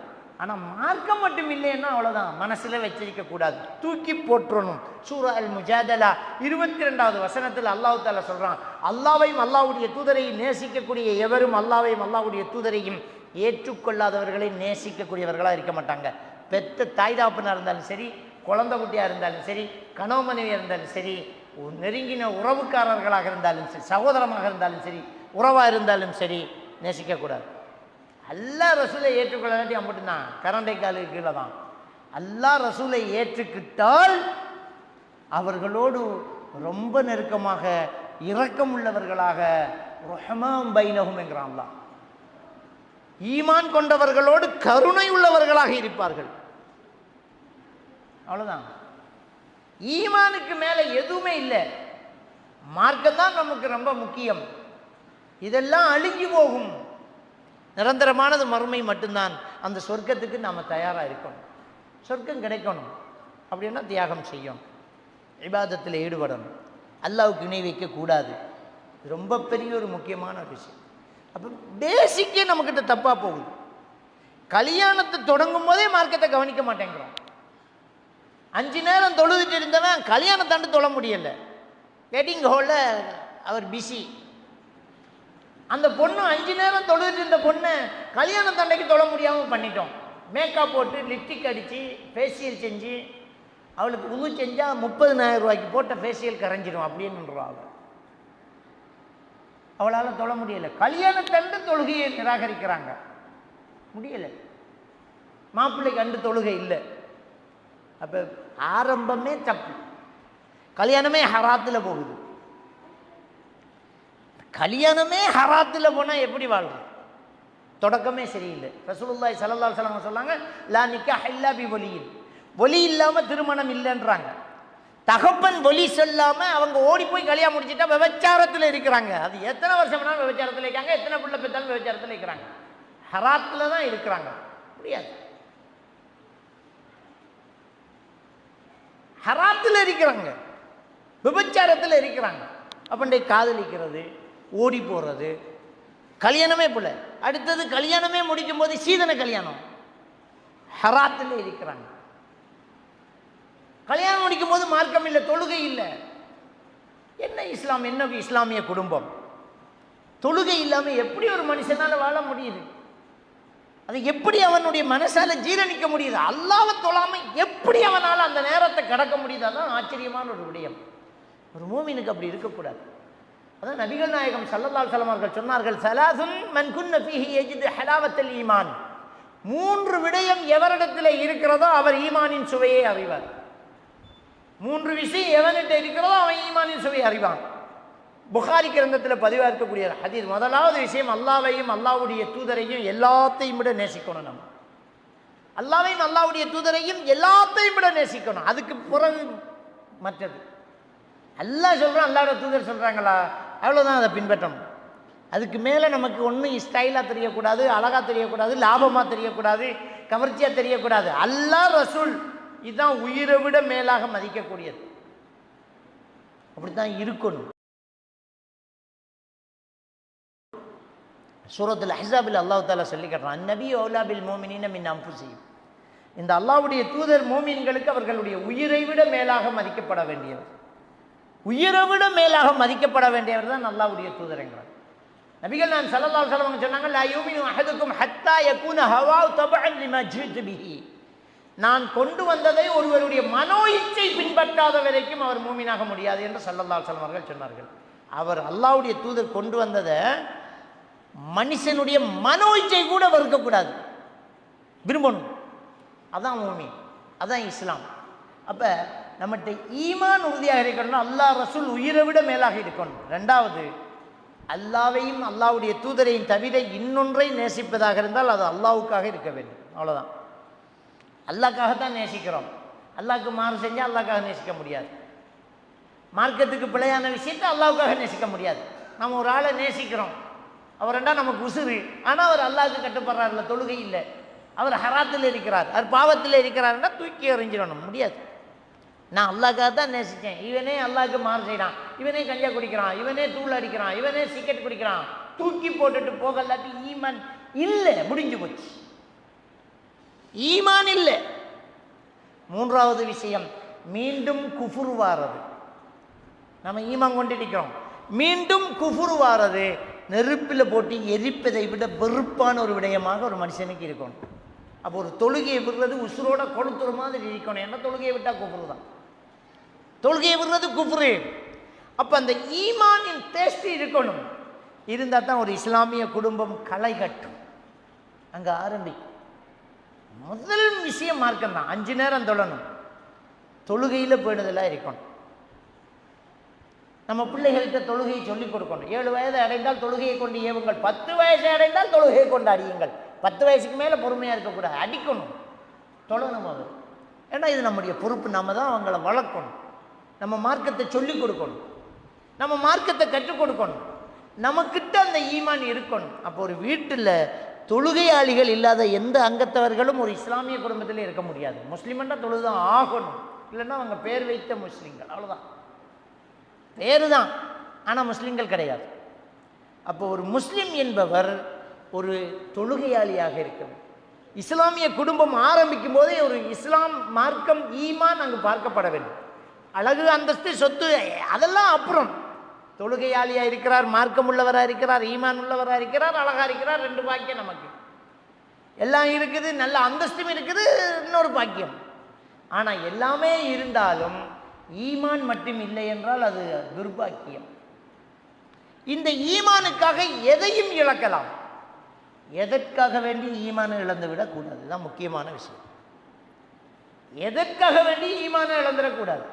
அப்போ ஒரு இஸ்லாமிய குடும்பம் என்பது நம்மகிட்ட அக்கீதா சரியா இருக்கணும், அல்லாஹ் ரசூலுக்கு கட்டுப்பட்டு தொழுகை இருக்கணும், அக்கீதாவும் சரியா இருக்கணும், அல்லாஹ்வை மட்டும்தான் வணங்கக்கூடியவர்களாக இருக்கணும், அல்லாஹ்வுக்கு இணை வைக்கக்கூடியவர்களாக இருக்கக்கூடாது, அல்லாஹ் அல்லாதவர்களிடம் பிரார்த்தனை செய்யக்கூடிய பழக்கம் நம்மகிட்ட இருக்கக்கூடாது, நபிகள் நாயகம் ஸல்லல்லாஹு அலைஹி வஸல்லம் அவர்களுடைய வழிமுறைக்கு மாற்றமான கலாச்சாரம் நம்மிடத்தில் இருக்கக்கூடாது. இது ரொம்ப பெரிய முக்கியம். அப்போ ஈமான், தொழுகை, இது ரொம்ப பெரிய ஒரு முக்கியம். அதான் ஒரு இஸ்லாமிய குடும்பம் அமைவதற்கு ஒரு முக்கியமான ஒரு காரணியாக இருக்கு. அடுத்தது என்ன, ஒரு இஸ்லாமிய குடும்பத்தில் அமைய வேண்டிய முக்கியமான ஒரு விஷயம் என்ன, அஜ்னபி மஹரமி உறவு பேணணும் நம்ம வீட்டில். ஏன்னா அது ரொம்ப பெரிய ஒரு முக்கியம். அல்லாஹ் தஆலா சூரத்துல் அஹ்ஸாப் 33வது அத்தியாயத்தினுடைய 32வது வசனத்தில் அல்லாஹ் தஆலா சொல்றான், வலா தஹ்பஅன பில் கௌல்ங்கறான், பெண்களே அந்நிய ஆண்களிடம் குலைந்து குலைந்து பேச வேண்டாங்கிறான். அந்நிய ஆண்களிடம் குலைந்து குலைந்து பேச வேண்டாம். ஃபயத்மா அல்லது ஃபீ கல்பிஹி மரத், நீங்க பேசினால் எவனுடைய உள்ளத்தில் காமம் எனும் நோய் இருக்கிறதோ அவன் உங்களை சுவைக்க தொடங்குவான். வகுல்ன கௌலம் மஅரூஃபா, பேச வேண்டிய ஒரு சூழ்நிலை வந்தால் தெளிவாக பேச வேண்டியதை மட்டும் பேசிவிடுங்கள். தேவையில்லாத பேச்சு வேணாம் உங்களுக்கு. ஒரு பொருள் வாங்க போகிறோம், ஒரு கடைக்கு போகிறோம், ஒரு வியாபாரம் பண்ணுறோம், அல்லது ஒரு ஃபோன் வருது, எங்கே அவர்ன்னு கேட்குறாங்க, அவர் தூங்குறாரு, 4 மணிக்கு எடுங்க, அவ்வளோதான், முடிஞ்சு போச்சுக்காது. நீங்கள் யார், எதுக்கு எடுத்தீங்க, எங்கள் ஊர், இல்லாட்டி அவங்க கேட்பாங்க நீங்கள் யாருன்றாலும் தேவையில்லாத விஷயம். அவன் ஃபோன் பேசுகிறான், நாம் ஆன்சர் பண்ணுறோம், அவர் இல்லை, ஒரு 10 நிமிஷம் கழிச்சு எடுங்க, நீங்கள் யார், உனக்கு தேவையாது, நான் யாராக இருந்தால் உனக்கு என்ன, உனக்கு தேவைப்பட்டது அவர் தானே. இதுக்கு வியாக்கியானம் பண்ணக்கூடாது. அவர் கேட்டுகிட்டே இருப்பார், நம்ம ஃபோனை கட் பண்ணிகிட்டே இருக்கணும். இதுதான் இஸ்லாமிய மார்க்கம் அஜ்னபி மஹரமி உறவு பண்ண சொல்லுது. கற்பொழுக்கம் தேவை. இதை சொன்னால் நம்ம சொல்லுவாங்க கடும்போக்குவாதிகள், பெண் கொடுமை, வன்கொடுமை என்பாங்க. எது கற்பொழுக்கம், எது எது எது வந்து ஒரு சுதந்திரம்? சிந்திச்சு பாருங்க. ஒரு ஆளுக்கு பாதுகாப்பு இல்லாமல் இருக்கிறது சுதந்திரமா? நம்ம வளர்த்த மாட்டோம், ரோட்டிலேயே மேய விட்டு அது சுதந்திரமா? அதான் ஒருத்தன் பிடிச்சிட்டு போய் அறுத்துடுவாங்க. நம்மகிட்ட அது கச்சிதமாக இருக்கணும். எது பாதுகாப்பு, எது நல்லது, எது உயர்வு, எது தாழ்வுங்கிறது நமக்கு தெரிய மாட்டேங்குது. 4 பேர் தொட்டு பார்த்து தடவி பார்த்துட்டு போகிறது. ரோட்டில் அடிக்கிற செங்கல் எல்லாரும் பார்த்துட்டு போவான், வேணும்னா ஒன்று எடுத்துட்டும் போவான். யாருமே நெருங்கவும் முடியாமல் அதை வச்சு சுற்றி பொட்டியில் வச்சு, பொட்டியை பீரோவில் வச்சு, கதவை பூட்டி எக்கில் சாவியை வச்சுட்டு இருந்தால் அது மாணிக்க கல். நம்ம பெண்கள் மாணிக்க கல்லா செங்கல்லாங்கிறத நம்ம தான் முடிவெடுக்கணும். திறந்துக்கிட்டு ரோட்டில் போயிட்டு இருந்துட்டு இது ஃபேஷன், இது நாகரிகம், இது ஹியூமன் ரைட்ஸ், இது மனித உரிமை, இது பெண் உரிமை, இதுதான் விடுதலை அப்படின்னு நினைச்சா நீங்கள் சொல்லிக்கிட்டு இருக்க வேண்டியதான். அது விடுதலை கிடையாது, அது அசிங்கம். வாழைப்பழத்தை கூட உரிச்சி தட்டில் வச்சா எவனும் எடுக்க மாட்டான். சீப்போட முழுசாக இருந்தால் மட்டும்தான் உடைச்சி திம்மா. வீட்டுக்கு வர விசிட்டர்ஸுக்கு ஒரு பிங்கானுக்கு வாழைப்பழத்தை உரிச்சு உரிச்சு உரிச்சு உரிச்சு அப்படியே குமிச்சு வச்சு எடுங்க சொல்லுங்க, தொடமாட்டோம். அது பெக்கோட இருக்கணும், எவன் கையும் படாமல் இருக்கணும், நான் தான் எடுத்து உடைக்கணும். அதுதாங்க அழகு, அதுதான் மரியாதை. அப்போ இந்த இஸ்லாமிய மார்க்கம் கற்பொழுக்கம் என்று எதை சொல்கிறது என்பது நமக்கு புரிய மாட்டேங்குது. ஆடை குறைந்து கொண்டு போவது நாகரீகம் என்று சொன்னால் விலங்குகள் உச்சகட்ட நாகரிகத்தில் இருக்கிறது, ஒத்துக்கொள்ள வேண்டும். ஆடைகள் குறைந்து கொண்டு போவது நாகரீகம் என்று வாதிட்டால் விலங்குகள், ஆடு மாடுகள் எல்லாம் உச்சகட்ட நாகரிகத்தில் இருக்கிறது, ஒத்துக்கிறியானே? மறைக்கும் போதுதான், மறைந்திருக்கும் போதுதான் மரியாதை கூட. எவனும் தொடாமல் இருந்தால் தான் பொறுமதி. கண்டவனெல்லாம் தொட்டு பார்த்துட்டு போனால் அது பொறுமதியானதா இல்லை. அப்போ இஸ்லாமிய மார்க்கம் பெண்களை கொடுமை செய்கிறது, மூடி மறைக்கிறது என்று இஸ்லாத்தின் விரோதிகள் சொன்னால் ஆச்சரியம் இல்லை. ஆனால் நம்முடைய முஸ்லிம்களே சொல்வதுதான் ரொம்ப ஆச்சரியமான ஒரு விஷயம். உங்களுக்கு தான் அளவுக்கு இஸ்லாம் அதை சொல்லுது. நீ மறைஞ்சிரி, நீ வீட்டுக்குள்ளே இரு, எல்லாத்தையும் தப்பாக பேசாத, எல்லாத்தையும் சோசலிசமாக படக்காத, இவங்க கூடயும் பஸ்ஸில் பைஸ்களை ஏறிக்கிட்டு போகாத, ஒரு ஆணும் பெண்ணும் தனியாக இருக்காத, 3வது ஷைத்தான். இதெல்லாம் நம்ம பாதுகாப்புக்காக சொன்னது. எல்லாம் முடிஞ்சதுக்கு அப்புறமா ஒரு கேஸை போட்டுட்டு எழுதிக்கிட்டு இருப்பாங்க ஃபேஸ்புக்கில், அங்கே அப்படியா, இங்கே இப்படியா, ஆசிரியரால் கர்ப்பமாடிச்சா மாணவி, ஆட்டோக்காரனால் பாதிக்கப்பட்டுச்சான், அங்குளால் பாதிக்கப்பட்டுச்சான், உம்மப்பாவால் பாதிக்கப்பட்டுச்சான், பெத்த வாப்பாவே இப்படி நடந்துக்கிட்டானா. பெத்த தாய் தகப்பனாக இருந்தாலும் இஸ்லாமிய மார்க்கம் சொன்ன சட்டத்தை நாம் பின்பற்ற வேண்டும். 10 வயதை அடைந்தால் படுக்கையை பிரியுங்கிறது. உம்மா வாப்பா இருந்தாலும் 10 வயசுக்கு மேலே பிள்ளையை பக்கத்தில் வச்சு படுக்கக்கூடாது. ஏன்னா தூக்கத்தில் நாம இருக்க மாட்டோம். நாம் தூங்கிட்டு இருப்போம், பிள்ளைக்கு கண்மொழி வற்றும், நம்ம ஆடைகள் விலகும். 10 வயசுக்கு மேலே பிள்ளைகளை பெற்றோர்கள் பக்கத்தில் வச்சு தூங்கக்கூடாது என்று நபிகள் நாயகம் ஸல்லல்லாஹு அலைஹி வஸல்லம் அவர்கள் சொல்லி இருக்கும்போது எவ்வளவு அழகான ஒரு கற்பொழுக்கத்தை இந்த மார்க்கம் நமக்கு தந்திருக்கின்ற போது, நாகரீகம் என்ற பெயரில் நாசமாக போவது என்பது மார்க்கமாகுமா? நிம்மதி தருமா? அது இஸ்லாமாகுமா? எந்த ஒரு இஸ்லாமிய குடும்பம் அஜ்னபி மஹரமி உறவு பேணுவதை தளர்த்தி கொண்டு போகிறதோ அவர்கள் அழிவின் விளிம்புக்கு அசைந்து விட்டார்கள் என்று அர்த்தம். ஆண்கள் வந்தால் ஆண்கள் பக்கம் இருக்க வேண்டும், பெண்கள் வந்தால் பெண்கள் பக்கம் இருக்க வேண்டும். கணவனுக்கு கூட்டாளி கணவனுக்கு தான், உனக்கு இல்லை. இது மாப்பிள்ளையை தேடி வருவாராம், இடிங்க என்ன வந்துடுவாருன்ட்டு டீ கொடுப்பாராம். அந்த வீட்டில் எப்படி இருக்கணுமெண்டா, என் ஃப்ரெண்டு வீட்டுக்கு போகிறேன், அவன் இல்லை, அவ்வளோதான் காலி. என் தம்பி வீட்டுக்கு போகிறேன், தம்பியுடைய மனைவி தான் இருக்கிறா, தம்பி இல்லைன்னா கேட்டு வாசல் திறக்கப்படாது. அவள் சொல்லுவான், மச்சான் இல்லை, அவ்வளோதான், முடிஞ்சு வச்சு. நீ யாராக இருந்தால் எனக்கு, நீ அவருக்கு அண்ணனாக இருக்கலாம், தம்பியாக இருக்கலாம். மாமனார் வந்தால் அது மஹரம், மாமனார் மஹரம், மச்சினன் மஹரமா? பெருமானா ஸல்லல்லாஹு அலைஹி வஸல்லம் அவர்கள் சொன்னார்கள், ஒரு ஆணும் பெண்ணும் தனித்திருந்தால் 3வது ஷைத்தான். அப்போ ஒரு நபித்தோழர் கேள்வி கேட்கிறார், ஹமு யா ரசூலல்லாஹ். ஹமு என்றால் என்ன? கணவனுடைய சகோதரர், மனைவியினுடைய சகோதரி, மதினி என்று சொல்லுவாங்கள், மதினி. அதே மாதிரி மச்சான், இது என்ன யா ரசூலல்லாஹ் என்று கேட்டதுக்கு ஸல்லல்லாஹு அலைஹி வஸல்லம் அவர்கள் சொன்னார்கள், அல் ஹமு அல் மௌத் என்றார்கள். அந்த உறவா செத்த என்றார்கள். அதான் மௌத்து, முடிஞ்சு போச்சு அதோட கதை, அதுதான் ஆகப்பெரிய ஆபத்து அப்படிங்கிறாங்க. அப்போ இது மச்சினனோட சாப்பிட்றது, மச்சினனோட பயணம் போகிறது, மச்சானோட பயணம் போகிறது. எங்கேருந்து வந்த இது? எந்த உறவு இது? சிந்திச்சு பாருங்க. இஸ்லாமிய மார்க்கு நமக்கு இதை சொல்லி தந்துச்சா? அஜ்னபி மஹரமி உறவு நம்ம பேணணுமே. இதுக்குள்ள பிள்ளைகளுக்கு நாம் என்ன செய்கிறோம்? Individual class. கொஞ்சம் பிள்ளைக்கு ஏறுதில்லை. ஒரு சார் தனியாக வந்து பாடம் நடத்துவார். சார் யாரு? சார் மௌலவியை கூட்டிக்கு வந்து தஜ்வீத் நடத்துகிற மௌலவி யாரு? மௌலவி இருந்தாக்குள்ள ஒரு பொம்பளை பிள்ளையோட தனியாக கொஞ்சிட்டு கழிச்சிட்டு இருக்கலாமா? முடியாது.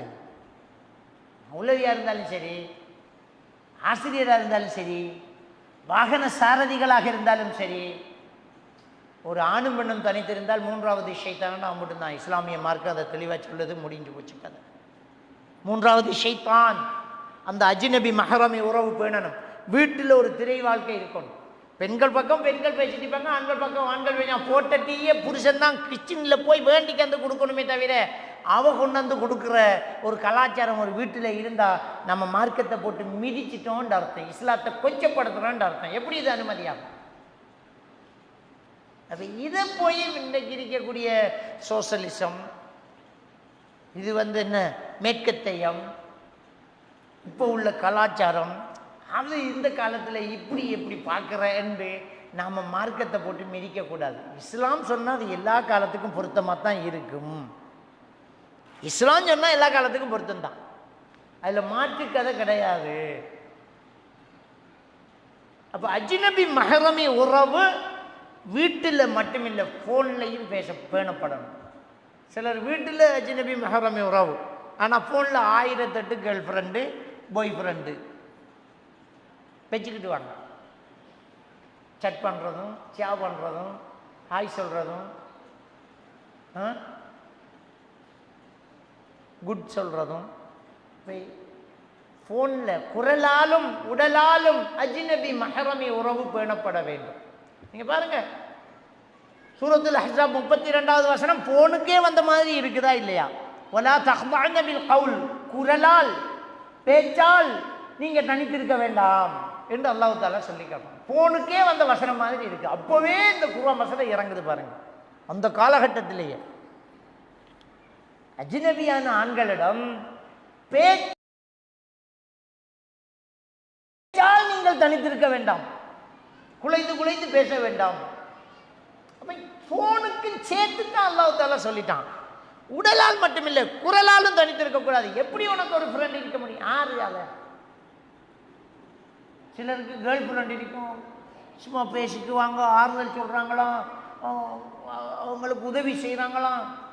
பொண்டாட்டிக்கிட்ட ஒருத்தன் பேசினா உன்னால் தாங்க முடியலை. எவன்டி அவன் ஃபோனில் அவர் பேச்சுக்குவார் ஒரு 40 கேர்ள் ஃப்ரெண்டு.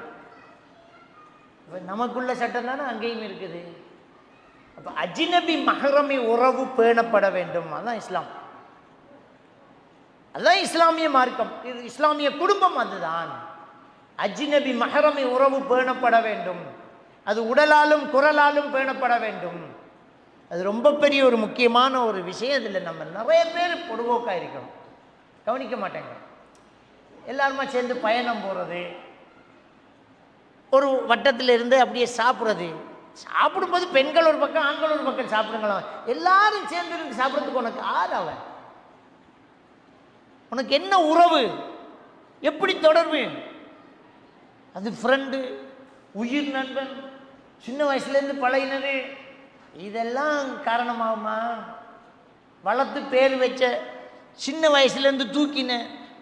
நீங்கள் ஒரு குழந்தையை எடுத்து வளர்த்தாலும், ஒரு குழந்தையை எடுத்து வளர்த்தாலும் வளர்ந்து வரும்போது பொம்பளை பிள்ளையாக இருந்தால் பாப்பா என்று நாம் 1000 தடவை சொன்னாலும் ஒரு பாப்பா இல்லை. அவர் இப்போ அவள் பருவ வயது அடையக்குள்ள மறையும். ஆம்பளை பிள்ளையாக இருந்தால் அந்த பொடியன் பருவ வயசு அடையும் போது இவ உம்மாண்டு வாய் நிறைய சொன்னாலும் மஹரம் இல்லை, அஜ்னபி தான், மறையும். அதனால தான் குழந்தை வளர்க்குறதா என்ன செய்யணும்? ஒரு பொம்பளை பிள்ளை எடுத்து வளர்க்குறதா இருந்தால் நம்மளோட ராத்தா தங்கச்சிமார்கிட்ட தாய்ப்பாலில் கொடுத்து பால்குடி உறவாக்கி விட்டுறணும். நாங்கள் இப்போ ஒரு பொம்பளை பிள்ளை ஒன்று எடுத்து வளர்த்தா பால்குடி பருவத்தில் எடுத்து என் ராதா தங்கச்சிமார்கிட்ட தாய்ப்பாலை கொடுத்தோன்னா எனக்கு மகரம் ஆயிடும். அப்படி இல்லாமல் எடுத்து வளர்த்தா பருவ வயசை அடைஞ்சதுக்கு அப்புறம் ஒரு ஆள் மறையணும். பொம்பளைண்டா ஆம்பளை மறையணும், ஆம்பளைண்டா பொம்பளை மறையணும். இஸ்லாமிய மார்க்கம் குழந்தை வளர்ப்பு சட்டத்தை எப்படி சொல்ல தெரியுமா? நீங்கள் எப்படி வளர்த்தாலும் தந்தை அல்லாத இன்னொருத்தரை தந்தை என்று சொல்ல வேண்டாம், சொல்லித்தான் வளர்க்கணும். நான் உம்மா இல்லை, இது பாப்பா இல்லை, சொல்லித்தான் வளர்க்கணும். இது நம்மட ஆக்கள் பிள்ளைய உம்மாண்டு நம்ப வச்சு வாப்பாண்டு நம்ப வச்சு வளர்க்குறது ஹராத்தில் இருக்கிறோம். நாம் எப்படி இவர் பைக்கில் ஏற்றிப்போம், வளர்த்த உள்ளண்டாப்புல உனக்கு ஹலாலா இல்லை. அந்த சட்டத்தை அல்லாஹ் தஆலா காட்டுறான். நபிகள் நாயகம் ஸல்லல்லாஹு அலைஹி வஸல்லம் அவர்கள் ஹதீஜா நாயியை திருமணம் முடிக்கும் போது ஸைத் ரலியல்லாஹு தஆலா அவர்களை ஒரு சிறிய ஒரு அடிமை சிறுவன் ஹதீஜா நாயை அன்பளிப்பு செய்கின்றார்கள் நபிகள் நாயகம் ஸல்லல்லாஹு அலைஹி வஸல்லம். பெருமானார் ஸல்லல்லாஹு அலைஹி வஸல்லம் அவர்கள் தோளில் வைத்துக்கொண்டு காபத்துல்லாவுக்கு நுழைவார்கள். இஸ்லாம் கிடைக்கிறதுக்கு முன்னாடியே. பிறகு இஸ்லாம் கிடைச்சிது. அந்த காலகட்டத்திலெல்லாம் அவரை முஹம்மதுடைய மகன் என்று தான் சொன்னார்கள். முஹம்மதுடைய மகன் என்று சொன்னார். அவர் வளர்ந்து பெரியவராகி இஸ்லாத்துக்கு வந்து ஜைனப் ரலியல்லாஹு தஆலா அவர்களை திருமணம் முடித்து கணவன் மனைவிக்கு இடையிலே ஒரு பிரச்சனை வந்து நபிகள் பெருமானார் ஸல்லல்லாஹு அலைஹி வஸல்லம் அவர்கள் அவங்க ரெண்டு பேரையும் சேர்த்து வைக்கிறதுக்கு முயற்சி செஞ்சு சேர்க்க முடியாமல் பிரிஞ்சு போனதுக்கு அப்புறமாக ஊர் மக்கள்லாம் வளர்ப்பு மகன் என்று தானே சொன்னாங்க. அல்லாஹ் அந்த சட்டத்தை உடைக்கான். சின்ன வயசுலேருந்து வளர்த்தாலும் மகன் அல்ல. அதனால் அவர் தலாக் சொல்லி விட்ட பெண்ணை நபிகள் நாயகம் ஸல்லல்லாஹு அலைஹி வஸல்லம் அவர்களுக்கு அல்லாஹ் திருமணம் முடித்து வைக்கிறான். குர்ஆன் வசனம் வருது, நாம் உமக்கு திருமணம் முடித்து தந்துட்டோம். அதான் அவர் பெருமையை சொல்லுவா, உங்கள் திருமணம் எல்லாம் இந்த உலகத்தில் நடந்தது, எனக்கு அரிசிலிருந்து கட்டளை வந்து நடந்தது, அல்லாஹ் எங்களுக்கு திருமணம் முடித்து தந்தான். ஏன் அதை அல்லாஹ் செய்தான் என்றால் இந்த மக்களிடத்தில் இருக்கும் மூட நம்பிக்கையை உடைக்க. வளர்த்த மகன் அல்ல, அவர் கல்யாணம் முடிச்சு விட்ட பெண்ணை திருமணம் முடிக்கிறதுக்கு அனுமதி இருக்கிறது அப்படிங்கிற சட்டத்தை காட்டுறான் அல்லாஹ். அப்போ அந்த அளவுக்கு அஜ்னபி மஹரம் உறவு வேணும். சின்ன வயசுலேருந்து பழகினா போல. சிலர் சொல்லுவாங்க, நான் தூக்கி பேர் வச்ச புள்ள என்னடி செய்தாய் என்று கேட்பாங்க. நீ பேர் வச்சா புள்ள உனக்கு மஹரம் ஆயிருமா? உனக்கு மஹரம் ஆயிருமா? அது அஜ்னபி தான். அப்போ இஸ்லாமிய குடும்பம் என்பது தொழுகையில் பேணுதலாக இருக்க வேண்டும். அஜ்னபி மஹரம் உறவுகள் அங்கு பேணப்பட வேண்டும். ரொம்ப பெரிய ஒரு முக்கியமான ஒரு விடயம். அடுத்தது மார்க்க சடங்கு சம்பிரதாயங்கள் வணக்க வழிபாடுகள் அந்த வீட்டிலே நடக்க வேணும். தான் இஸ்லாமிய குடும்பம். நபிகள் நாயகம் ஸல்லல்லாஹு அலைஹி வஸல்லம் உங்கள் வீடுகளை கபூராக்காதீர்கள் அப்படிங்கிறாங்க. கபூர்களாக்காதீங்க உங்கள் வீட்டை. ஏன் சொல்கிறாங்க? உங்கள் வீட்டை கபூராக்காதீங்க, வீட்டிலையும் தொழுங்க அப்படிங்கிறாங்க. ஏன்டா கபூரில் தான் தொழ முடியாது. கபூர் இருக்கிற பள்ளியில் தொழலாமா? கபூர்ஸ்தானத்தில் போய் தொழலாமா? தொழ முடியாது. ரசூலுல்லாஹ் சொன்னாங்க, உங்கள் வீட்டை கபூராக்காதீங்க, வீட்டிலையும் தொழுங்க. எதுக்கு சொன்னாங்க தெரியுமா? தொழாத ஆட்களுக்கு சொல்லல. சஹாபாக்கள் சுன்னத்து தொழுகையை கூட பள்ளியில் ஆண்கள் பெண்கள் எல்லாரும் தொழ தொடங்கிட்டாங்க.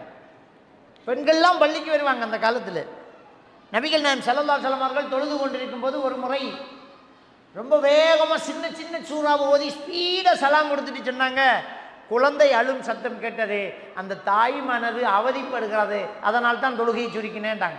குழந்தை குட்டிகளோட பள்ளிக்கு வந்துடுவாங்க பெண்கள். எல்லா தொழுகையும் பள்ளியிலேயே தொழுகிறீங்க. நீங்கள் சுன்ன தொழுகையும் பள்ளியில் தொழுகிறீங்க, லுஹா தொழுகையும் பள்ளியில் தொழுகிறீங்க, தஹஜ்ஜத் தொழுகையும் பள்ளியில் தொழுகிறீங்க. வீட்டை கபூராக்காதீங்க, வீட்டிலையும் தொழுங்க என்று சொன்னாங்க. இது பள்ளிக்கும் பாரதில்லை, வீட்டிலையும் தொழுகிறதில்லை. அப்போ தொழுகை இல்லாத வீடு கபூராகிது. மையத்துக்கால தொழுகை இல்லாத வீடு என்ன? கபூர்ஸ்தானம். அப்போ வீட்டில் தொழுகை இருக்க வேண்டும். அதே மாதிரி தான் பெருமானார் ஸல்லல்லாஹு அலைஹி வஸல்லம் அவர்கள் சொன்னார்கள், எந்த ஒரு வீட்டில் சூரத்துல் பக்ரா ஒரு இரவு ஓதப்படுகிறதோ அந்த வீட்டுக்கு 3 நாளைக்கு ஷைத்தான் நுழைய மாட்டான்றாங்க. அப்போ வீட்டில் குர்ஆன் ஓதக்கூடிய பழக்கம் நம்மகிட்ட இருக்கணும். வீட்டில் குர்ஆன் ஓதணும். குறிப்பாக சூரத்துல் பக்ராவை அடிக்கடி ஓதணும். குர்ஆன் எல்லா குர்ஆனையும் ஓதுறது. சிலாக்களுக்கு வெள்ளிக்கிழமை வந்தால் சூரத்துல் வாக்கியா யாசின் எடுத்து ஓது, வெள்ளிக்கிழமை ராவு அப்படி சொல்கிறேன். வெள்ளிக்கிழமை தனியாக விசேஷமாக்குறது இல்லை, அதெல்லாம் வரும் சூரத்துல் வாக்கியா ஓதினால் வறுமை நீங்கும் அப்படிங்கிறாங்க. சஹாபாக்கெல்லாம் வறுமையாக தான் இருந்தாங்க, ஓதல்லையாம்மா. சாப்பாட்டுக்கு கூட வழி இல்லாமல் இருந்தாங்க, தின்றதுக்கு வழி இல்லாமல் மயக்கம் போட்டு விழுந்தாங்க. அபூ ஹுரைரா ரலியல்லாஹு தான் சூரத்துல் வாக்கியா ஓதல்லையோ, அதெல்லாம் சும்மா இட்டு கட்டப்பட்ட ஹதீஸ்கள். ஆனால் குர்ஆனை ஓதணும், எப்போவுமே ஓதணும். சூரா வாக்கியா ஓதுங்க, யாசின் சூரா ஓதுங்க, சூரத்துல் பக்ரா ஓதுங்க, வீட்டில் குர்ஆன் ஓதுங்க. அப்போ வீட்டில் குர்ஆன் ஓதுற சத்தம் கேட்கணும், இல்லை படம் ஓடுற சத்தம் தான் கேட்குது. டிவி வேலையிற சத்தமும் நாடகம் ஓடுற சத்தமும் தான் கேட்குது. அப்போ வீட்டில் குர்ஆன் ஓதக்கூடிய ஒரு கலாச்சாரம் நம்மகிட்ட இருக்கணும். படிக்கிறது பிள்ளைகள், வாசிக்கிறது, குர்ஆனின் சத்தம் கேட்கணுமே, குர்ஆன் ஓதணுமே. அப்போ ஒரு வீட்டில் இபாதத்துக்கள் நடக்கும், அங்கே தொழுகை இருக்கணும், குர்ஆன் ஓதுறது இருக்குது, திக்ர் செய்து இருக்கிறது, ஹதீஸ் வாசிக்கிறது இருக்கிறது, மார்க்கம் பேசுறது இருக்கிறது. அப்போ ஹராம் ஹலால் பேணப்படுறது இருக்கிறது. அப்போ ஒரு இஸ்லாமிய குடும்பத்தில் அது ரொம்ப பெரிய ஒரு முக்கியமான ஒரு விடயமாக அது இருக்கணும். அடுத்தது என்ன, உருவப்படங்களை வீட்டில் வைக்கக்கூடாது. உருவப்படங்கள் சிலர் கை கீழில் பிரேம் பண்ணி வச்சுருப்பாங்க, அவரை ஃபோட்டோவை கையால் கீறி வச்சிருப்பாங்க, ஃபோட்டோவுக்களை பிரேம் பண்ணி வச்சிருப்பாங்க. உருவப்படங்கள் வீட்டில் இருக்கக்கூடாது. எந்த வீட்டில் உருவப்படம் இருக்கிறதோ மலக்குமார்கள் அங்கே நுழைய மாட்டாங்கன்னு நபிகள் நான் ஸல்லல்லாஹு அலைஹி வஸல்லம் சொன்னாங்க. மலக்குமார்கள் நுழைய மாட்டாங்க. அப்போ ஒரு வீட்டினுடைய புனிதம் கெட்டு போகிறது. இந்த உருவப்படங்களை பிரேம் பண்ணி வைக்கிறது இன்னும் தடை செய்யப்பட்ட ஒரு விடயம். நபிகள் நான் ஸல்லல்லாஹு அலைஹி வஸல்லம் சிலை வணக்கம் வந்ததை இப்படித்தான்றாங்க. ஒரு நல்ல மனிதர் கண்ணியப்படுத்தப்படுவதற்காக அவருடைய உருவம் வரையப்பட்டது, காலப்போக்கில் அடுத்த ஜெனரேஷன் அவரிடம் பிரார்த்தனை செய்தது என்று இப்னு அப்பாஸ் ரலியல்லாஹு தஆலா அவர்கள் சொல்லக்கூடிய விஷயத்தை பார்க்கலாம். சூரத்துல் ஜுமர் 3வது வசனத்துக்கு தப்சீருடைய விளக்கத்தில் இந்த ஹதீதை கொண்டாந்து வைக்கிறாங்க, புகாரியில் வரக்கூடிய உருவப்படங்கள் கண்ணியப்படுத்தப்பட்டது, அது சிலை வணக்கமாக மாறி காலப்போக்கில் அதை அப்படியே வச்சுட்டாங்க. இன்றைக்கு அப்படி தான் மினிஸ்டர்மார பிரேம் ஃபோட்டோ, அரசியல்வாதிகளை ஃபோட்டோ, தங்கள்மார் ஷேக்மார்களுடைய ஃபோட்டோ, குடும்பத்தில் பெரிய அப்பாட ஃபோட்டோ ஃப்ரேம் பண்ணி வச்சிருக்குது. இப்போ புதுசாக ஒன்று வருது என்னென்னா, இப்போ நேசரி ஃபங்க்ஷன் நடக்கும், அந்த பிள்ளைகளுக்கு ஒரு ஞாபகத்தை சின்னம் கொடுக்கும்போது அந்த பிள்ளையோட ஃபோட்டோவை அதில் போட்டு கொடுப்பாங்க. ஒரு கேடயம், அதில் பிள்ளையோட ஃபோட்டோவை ஃப்ரேம் பண்ணி அதில் பிரிண்ட் பண்ணிடுவாங்க. ஜொக்கில், மக்கில், இந்த கேடயத்தில் அவங்களோட பிள்ளையோட ஃபோட்டோவை போட்டுருவாங்க. போட்டு அதை அப்படியே சுவரில் அப்படியே மாட்டி வைக்கிறது. மலக்குமார்கள் வருவாங்களா? இப்போ உருவப்படங்கள் என்ன செய்யக்கூடாது, அப்படி வைக்கக்கூடாது. உருவப்படங்கள் அதுலேயும் கை கீறுகள், கையால் எழுதினதுகள், இதுகளெல்லாம் நம்ம வைக்கக்கூடாது. சின்ன குழந்தைகள் இருக்கிற இடத்துல பொம்மைகள் கொடுப்பது மார்க்கத்தில் அனுமதிக்கப்பட்டது. ஆயிஷா ரலியல்லாஹு தஆலா அவர்கள் சின்ன 7 வயசாக இருக்கும்போது சிறகு முளைத்த குதிரை பொம்மை வைத்து விளையாடி கொண்டிருக்கின்றார்கள். நபிகள் நான் ஸல்லல்லாஹு அலைஹி வஸல்லம் அவர்கள் அவர்களை கடந்து போகின்ற போது குதிரைக்கும் சிறகுண்டோ என்று கிண்டலாக சொன்னார்கள். குதிரைக்குமா சிறகு இருக்கிறது என்றார்கள். அதுக்கு ஆயிஷா நாய் சொன்னார்கள், சுலைமான் நபியினுடைய குதிரைக்கு சிறகு இருந்ததாமே என்றார்கள் என்ற செய்தி புகாரியில் வருகிறது. அப்போ சின்ன பிள்ளைகள் பொம்மைகள் வைத்து கொண்டிருப்பது, அதில் சிறகு இருக்கும், பொம்மைகள் வைத்து கொண்டிருப்பது அனுமதி. அது அல்லாமல் சிலைகள், உருவங்கள் வைத்திருப்பது தடுக்கப்பட்டது. அப்போ ஒரு வீட்டில் இஸ்லாமிய குடும்பம் என்றால் தொழுகையில் பேணுதல், அஜ்னபி மஹரமி உறவு பேணுதல், வீட்டில் குர்ஆன் ஓதக்கூடிய இபாதத்துடைய கலாச்சாரம், வீட்டில் தவிர்க்க வேண்டியது இந்த உருவப்படங்கள், அதுகள் இருக்கக்கூடாது. அடுத்தது என்ன, நாய் வளர்க்கக்கூடாது. பெருமைக்கு நாய் வளர்க்கக்கூடாது. நாய் வளர்க்குறதுக்கு அனுமதிக்கப்பட்ட ஒரு விடயம் இருக்கிறது. பெருமானார் ஸல்லல்லாஹு அலைஹி வஸல்லம் அவர்களுக்கு கொஞ்ச நாள் வஹி வராமல் போனது. வஹி வரவில்லை. ஜிப்ரீல் அலைஹிஸ்ஸலாத்து வஸலாம் அவர்களை நபிகள் பெருமானார் ஸல்லல்லாஹு அலைஹி வஸல்லம் அவர்கள் சந்திக்கிற போது ஒரு மனித உருவத்தில் வருகிறார்கள். ஸல்லல்லாஹு அலைஹி வஸல்லம் அவர்கள் கேட்கின்றார்கள், ஏன் எனக்கு வஹி வரவில்லை கொஞ்ச நாள்? உங்களுடைய கட்டிலுக்கு அடியில் ஒரு நாய் செத்து கிடக்கிறது. நாய் இருக்கக்கூடிய வீட்டில் நான் வரமாட்டேன், மலக்குமார்கள் வரமாட்டார்கள். அப்புறம் ரஹ்மத்துடைய மலக்குமார்கள் வரணும். நாயை நம்ம வளர்த்துக்கிட்டு இருக்கக்கூடாது. சிலர் ஆசைக்கு நாய் வளர்க்குறோம். அதுலேயும் இப்போ கூல்ஃபு நாய், அப்படி நாய், இப்படி நாய், அல்சிசியன் நாய், பெருமைக்கு நாய் வளர்க்குறோம். நாயோட போனால் அவர் என்னமோ பெரிய ஆள். அனுமதிக்கப்பட்ட இடம் இருக்கிறது. வேட்டைக்காக நாயை பழக்கி வளர்க்கலாம், வேட்டையாடுறதுக்கு நாயை பழக்கலாம். இன்னைக்கு வரைக்கும் சில நாடுகள் அது இருக்குது. இந்த நாயை பழக்குவாங்க. அது முயல், வேட்டை பிராணிகள் அப்படியே போய் காலால் அப்படியே நசிச்சு பிடிச்சிடும். விரட்டிக்கிட்டு போய் அப்படியே பிடிச்சிடும். எஜமான் போய் அதை அப்படியே எடுத்துருவான். இன்றைக்கும் குறவர்கள்ட்ட அந்த பழக்கம் இருக்குது. நாய் எடுத்து காட்டுக்குள்ளே போவான். அந்த நாய் ஒரு 10 நாயை கொண்டு போவாங்க. அது அப்படியே போய் முயல், மான், உடும்பு அதெல்லாம் அப்படியே பிடிச்சிடும். சத்தம் கொடுக்கும். அந்த சத்தத்தை பின்னால் போனால் மானை பிடிச்சிக்கு நிற்கும், எடுத்துக்கிறான். இஸ்லாத்தில் அனுமதி. வேட்டைக்காக நாய் வளர்க்கலாம். அடுத்தது பாதுகாவலுக்காக ஆடுகளை வளர்க்கக்கூடியவர்கள் ஓநாய் அதை பிடித்து கொண்டு போகாமல் இருக்க பாதுகாப்புக்கு நாயை வளர்ப்பாங்க. ஆடு போகும்போது நாய் சுற்றி சுற்றி பாதுகாப்பு கொடுத்துக்கிட்டே இருக்கும். அப்போ ஒரு பாதுகாப்புக்காக நாய் வளர்க்குறதுக்கு என்ன அனுமதி இருக்குது. அது இல்லாமல் இதெல்லாம் நம்ம ஒரு கொல்லை பக்கமாக வளர்த்துக்கிட்டே இருப்போம். வீட்டுக்குள்ளே வந்து போகிற மாதிரி, வீட்டில் வாசலில் நிற்கிற மாதிரி வீட்டில் நாய் வளர்ப்பது மலக்குமார்கள் வருகை தர மாட்டார்கள் என்பதை புரிந்து கொள்ள வேண்டும். நாய் வளர்க்கக்கூடாது. அப்போ ஒரு இஸ்லாமிய வீட்டில் உருவப்படங்கள் வைக்கிறது, நாய் வளர்க்கிறது, இது மாதிரியான விஷயங்களை நாம் என்ன செய்யணும்? விட்டுறணும். அது கூடாது. அப்போ இஸ்லாமிய ஒரு குடும்பம் சரியாக அமையணுமாக இருந்தால் இந்த விஷயங்களில் ரொம்ப கவனமாக நம்ம என்ன செய்ய வேண்டும்? இருக்க வேண்டும். அடுத்தது என்ன? ஒரு இஸ்லாமிய குடும்பத்தில் கவனமாக இருக்க வேண்டிய ஒரு விடயம் உறவுகளை பேணுதல். ஒரு இஸ்லாமிய குடும்பத்தில் உறவுகள் பேணப்பட வேண்டும். அஜ்னபி மஹரமி உறவு பார்க்கணும். கண்டவெல்லாம் வீட்டுக்குள்ளே வந்து பெண்களோட காட்சி தீக்கிற கலாச்சாரம் இல்லை. ஆனால் நம்முடைய சொந்த பந்தங்களை, இரத்த உறவுகளை பேணி நடக்கக்கூடியவர்களாக, கஷ்டத்துக்கு உதவி செய்யக்கூடியவர்களாக, ஆபத்தில் உபதேசம் செய்யக்கூடியவர்களாக, மனசு நொந்திருக்கும் போது போய் உதவிக்கரை நீட்டக்கூடியவர்களாக நாம் இருக்க வேண்டாம். தான் அது இஸ்லாமிய குடும்பம். உறவுகளை பேணணும். இரத்த உறவுகள் பேணி பார்க்க வேண்டும். அப்போ அது இல்லை. இன்னைக்கு சொந்த சகோதரத்தோட பேச்சில்லை, இரத்த உறவுகள் பேச்சில்லை. ஆனால் நம்ம என்ன செஞ்சுட்டு இருக்கிறோம்? வேறு ஆக்களோட ஃப்ரெண்ட்ஷிப் வச்சுக்கிட்டு இருக்கிறோம். என்ன வாட்ஸ்அப் ஃப்ரெண்டு, ஃபேஸ்புக் ஃப்ரெண்டு, எந்த நாட்டில் இருக்கானோ தெரியாது, எவனோ தெரியாது. சிலர் பொம்பளோட பேரில் ஆம்பளை இருப்பான், ஆம்பளோட பேரில் பொம்பளை இருப்பான். இவர் ஃப்ரெண்டு வச்சுட்டு இருக்கிறார், யாருன்னே தெரியாது.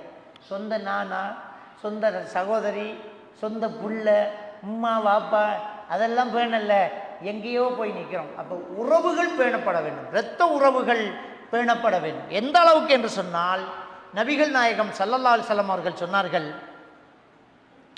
பெருமானா ஸல்லல்லாஹு அலைஹி வஸல்லம் அவர்கள் சொன்னார்கள்,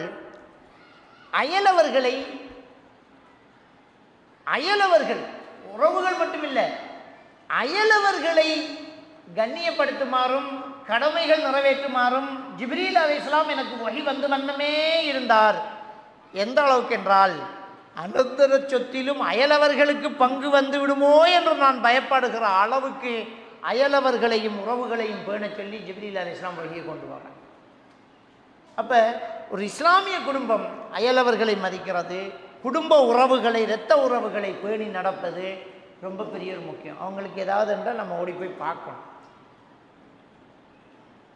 இது அப்படி இல்லை.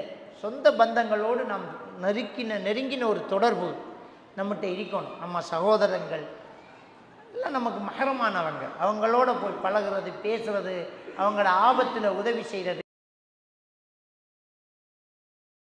அவங்களோட கஷ்டத்துக்கு நம்ம உதவிக்கரை நீட்டுறது, ஆறுதல் சொல்கிறது, நசீஹத் செய்யலாம். இல்லை, இப்படியான ஒரு வீடாக நம்முடைய இஸ்லாமிய குடும்பம் மாறும்போது அதில் அல்லாஹ்வுடைய பரக்கத்தும் அருளும் நமக்கு நிறைஞ்சிக்கிட்டே இருக்கும். இது ரொம்ப பெரிய ஒரு முக்கியமான ஒரு விஷயமா இருக்கு. அடுத்தது குழந்தைகள் வளர்ப்பு. இந்த குழந்தைகளை வளர்க்கும் போது நாம் முக்கியத்துவம் கொடுக்க வேண்டிய ஒரு விஷயம், இந்த குழந்தைகளிடம் நாங்கள் எப்பவுமே அல்லாவுக்கு இணை வைக்கக்கூடாது, அல்லாவுக்கு கட்டுப்பட்டு நடக்க வேண்டும், நன்மை ஏவி தீமையை தடுக்க வேண்டும் என்கிற ஒரு உபதேசம் சொல்லிக்கிட்டே இருக்க வேண்டும். சூரத்துல் லுக்மானில் அல்லாஹு தஆலா குழந்தையோடு எப்படி நடக்க வேண்டும் என்று லுக்மான் அலைஹிஸ்ஸலாத்து வஸ்ஸலாம் அவர்களுடைய செய்தி அல்லாஹு தஆலா சொல்லி காட்டுறான். சூரத்துல் லுக்மான் 15, 16, 17வது வசனங்கள் எடுத்து பார்த்தால் லுக்மான் அலைஹிஸ்ஸலாத்து வஸ்ஸலாம் அவர்கள் மகனுக்கு சொல்கின்றார்கள், மகனே, நன்மை ஏவு தொழுகை நிலைநாட்டு, நன்மை ஏவு தீமையை தடு, உனக்கு பிரச்சனை வரும்போது பொறுமையாக இரு. இன்னதாலிக்க மின் அஸ்மில் உமூர், பொறுமை என்பது ஒரு வீர செயல். இது சூரத்துல் லுக்மான் 14வது வசனத்தில் முடியுது. அன்புக்குரியவர்களே, அப்போ ஒரு குழந்தையிடம் நன்மை ஏவி தீமையை தடுக்க சொல்லி நாம் சொல்லிக் கொடுக்கணும். அப்போ அவங்க குழந்தை சரியாக வரும். நம்மளோட குழந்தை நல்லா இருக்கணுமா இருந்தால் நம்ம குழந்தைகிட்ட என்ன சொல்லணும் தெரியுமா? நீயும் தொழில், கூட்டாளியும் தொலை சொல்லணும். நீயும் தப்பு செஞ்சிடக்கூடாது, உன் கூட்டாளியும் தப்பு செய்ய விடக்கூடாது. தீமையை தடுக்கணும், நன்மையை ஏவணும். இது எதுக்கு தெரியுமா? எதுக்கு? நம்மளோட பிள்ளை நம்முடைய மடியை விட்டு நழுவி கீழே இறங்கி தெருவுக்கு போய், கிரவுண்டுக்கு போய், சொந்த பந்தமண்டு போய், யூனிவர்சிட்டி போய், வெளிநாடு போய் வேறு மக்களோடு பழகும்போது கெட்டு போகக்கூடாது என்றால் ஒரே ஒரு பாதுகாப்பு தான், அந்த பிள்ளை நன்மை ஏவி தீமையை தடுத்தால் கெட்டு போகாது. நம்முடைய பிள்ளைக்கு தான் அது நல்லது. விளங்கிட்டா? நம்ம பழையவங்க சொல்லுவாங்க, பூவோடு சேர்ந்த நாரும் மணக்கும் அப்படிம்பாங்க. பூவோடு சேர்ந்த நாறு மணக்கும்னா பூ கட்டின நார் இருக்குல்ல, அதுலேயும் பூவாசம் இருக்கும். அதே நேரம் சேர்வு பிழையா இருந்தால் பாதிப்பும் பிழையாத்தான் இருக்கும். பன்றியோடு கூடினால் பசுக்கன்றும் பவி நின்னும்னு சொல்லுவாங்க. பவி என்றால் மலம். பன்றியோடு கூடினால் பசுக்கன்றும் பவி நின்னும் அப்படிம்பாங்க. அப்போ கூட்டு சரியா இருக்கணும், கூட்டாளி சரியா இருக்கணும், பழகுறாக்கள் நல்லா இருக்கணும், ஆம்பளையோ பொம்பளையோ அது நல்லா இருக்கணும் என்றால் நம்முட பிள்ளை நன்மை ஏவி தீமையை தடுக்கணும். பழகுறவர் தப்பு செய்யும் போது திருத்துற ஆளா நம்முட பிள்ளை இருக்கணும். தவறு செய்யும் போது திருத்தணும், நன்மையை செய்யும் போது ஏற்றுக்கொள்ளணும், சொல்லணும். தொழன்னு சொல்லணும், நில்லு தொழுதுட்டு வரேன்னு சொல்லக்கூடாது. ஏன் நீ தொழுகிறல்லன்னு கேட்கணும். நீ எப்படி இந்த சிக்கெட்டை குடிப்பாய்? கூடாது இல்லை, ஹராம் இல்லான்னு சொல்லணும். எப்படி இந்த தப்பு செய்வாய்? எப்படி நீ ஆம்பளைகளோட கட்சிட்டு இருப்பாய்? இது பாவம் இல்லை, லவ் பண்ணக்கூடாது இல்லை என்று நம்முட பிள்ளை திட்டினாத்தான் அவள் நம்முட பிள்ளைக்கு ஆள் கொண்டு வந்து சேர்க்க மாட்டான். ஒரு விஷயத்தை சொல்லணும், நாம தொழுகையை ஏவினா நாம பாவத்தை தடுத்தா நம்மளோட பழகுறவன் நம்மளை திருத்த தொடங்குவான். நம்ம சும்மா ரூமில் ஹாஸ்டலில் தங்குறோம், ஒவ்வொரு தடவையும் சுப தொழலையா, லொகர் தொழலையா, அசர் தொழலையா, பள்ளிக்கு போகலையா, தொழலையா, ஏன் நீங்கள் இப்படி இருக்கிறீங்க? தொழணுமே என்று சொன்னால் ஒரு நேரம் நீ மறந்து வைக்காந்து அவன் சொல்லுவான், ஹலோ என்ன பள்ளி போகலையா, பெருசா சொல்லுவேலே என்று நம்மளை ஞாபகப்படுத்தும் அவன். ரெண்டாவது விஷயம், நம்ம பாவத்தை தடுத்துக்கிட்டு இருக்கிறோம்.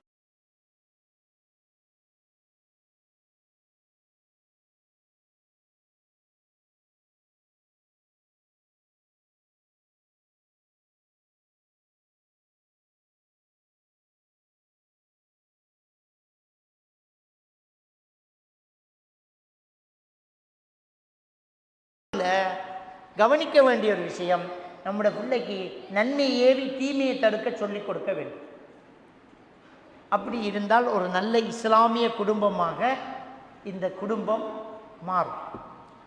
அடுத்த ஒரு கடைசியாக ஒரு முக்கியமான ஒரு விஷயம், கணவனுக்கு மனைவியும் மனைவிக்கு கணவனும் நசிஹத்து செய்யக்கூடியவர்களாக இருக்க வேண்டும். ஒரு பாவத்தை கண்டா மன்றா மின்குமுல் முன்கர பல்லியோ கையரு பியதிங்கிறாங்க ஸல்லல்லாஹு அலைஹி வஸல்லம். பாவத்தை கண்டீங்கன்னா கையால் தடுங்க. ஃபைல்லம் யஸ்ததி பபி லிசானிஹி, கையால் தடுக்க முடியாத ஒரு கட்டமாக இருந்தால் நாவால் தடுங்க. ஃபைல்லம் யஸ்ததி, அதுக்கு முடியாத ஒரு கட்டமாக இருந்தால் மனசால வெறுத்து ஒதுங்குங்க, அந்த இடத்துல சம்பந்தப்படாதீங்க.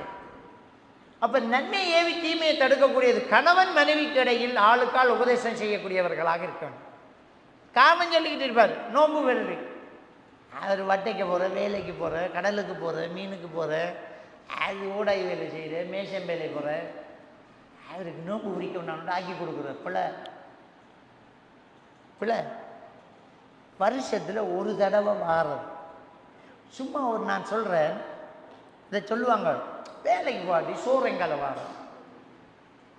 கொரோனா லாக்டவுன் வந்து ஒரு வருஷம் வேலைக்கு போகாமல் இருந்து செத்தா நாம திண்டாங்க. அல்ல காட்டலையா? கடையை பூட்டி போட்டு நல்லா தானே இருந்தேன். ட்ரெஸ்ஸுக்கு கிடைச்சிச்சா இல்லையா? ஒரு ஆக்சிடென்ட் பட்டா 6 மாதம் பெண்டேஜை போட்டுக்கு படுக்கும். எங்கள் தொழிலுக்கு போனேன், 6 செத்து 6 மாதம் பெண்டேஜை போட்டு படுக்கார் வீட்டு தலைவர். வேலைக்கு போகிறவர், விவசாயம் செய்கிறவர், கடலுக்கு போகிறவர் 6 மாதம்மா பெண்டேஜில் ஒத்தரும் சாகலையே. அப்போ வருஷத்தில் ஒரு தடவை வார நோன்பு ரமலான, அது நாங்கள் நோன்பு பிடிச்சா எப்படி தொழிற்செய்த என்று நம்ம யோசிக்கமே. அடுத்த நோன்பு உயிரோடு இருப்போமா இல்லையான்னு தெரியாது. எப்படியாவது ஒரு கணவனுக்கு மனைவி உபதேசம் பண்ணணும், என்ன நடந்தாலும் பண்ணல இந்த நோன்பு நான் பிடிக்குது. அவங்களோட தொழிலை இடவேலை செய்யுங்க, இல்லாட்டி உங்களோட தொழிலை கொஞ்சம் குறைச்சி செய்யுங்க. எல்லாம் நமக்கு ரிஸ்க்கு தருவாங்க. இந்த பாக்கியம் எப்பயும் கிடைக்காது. இந்த நோம்புக்கும் இந்த நோம்போடு செய்கிற தொழுகைக்கு தான் வெற்றி. நோம்பை விடுறதுக்கு அனுமதி இருக்குது. யாருக்கு அனுமதி? நோயாளி இன்னொரு நாளைக்கு நோன்பு வச்சுக்கலாம். பால் கொடுக்கக்கூடிய தாய்மார்கள் அவங்க நோன்பு இன்னொரு நாளைக்கு வைக்க தேவையில்லை, பிடிக்கவும் தேவையில்லை. கர்ப்பிணி பெண்கள் அவங்களுக்கு நோன்பு கடமையே இல்லை, அதை கலா செய்கிறதும் இல்லை, கடமையும் இல்லை. கர்ப்பிணி பெண்களும் பால் ஊட்டும் தாய்மார்கள். மற்றவர்கள் பிரயாணத்தில் இன்னொரு நாள் வைக்கலாம், நோயில் இன்னொரு நாள் வைக்கலாம். ஆனால் ஒன்றுமில்லாமல் சிலாக்க சொல்கிறாங்க, அவருக்கு கொஞ்சம் கஷ்டமாக நோன்பு வைக்கிறது. என்னிடம் முழுங்கிக்கிட்டு இருக்கணும். அதில் கொஞ்சம் பேர் ஹோட்டல் திறந்து வச்சிருக்காங்க நோன்புக்குள்ளே.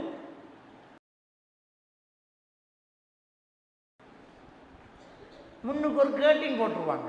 மலக்குமார்கள் காண மாட்டாங்க தானே. நோம்புக்குள்ளே கேட்டின் போட்டு ரொட்டி கொத்து எல்லாம் போகும். விடியக்குள்ள கொத்து இடியாப்பம் ரொட்டி, அதுக்கொண்டு ஒரு படை. நம்முடைய ஆரோக்கியமானாக்கள். இவனுக்கு நாம் ரொட்டி விற்றா எவ்வளோ பெரிய ஹராத்தை செஞ்சுட்டீங்க. நாம் ஹராத்தில் உழைச்சி அந்த பிள்ளைகளுக்கு சோறு கொடுக்கணுமா? கொடுக்கப்படாது. விளங்கிட்டா? பிரியாணி நோன்பு ஒரு பிரயாணத்தில் ஹைவேயில் நம்ம ஹோட்டல் வச்சுக்கோம். மனுஷன் போக்குவரத்து பண்ணக்கூடிய பிரயாணிகள் போகிற இடம், அப்போ ஹோட்டல் வைங்க, பிரயாணிக்கு ஹலால். ஆனால் நீங்கள் தின்றாதீங்க, நோம்போடு இருக்கும்.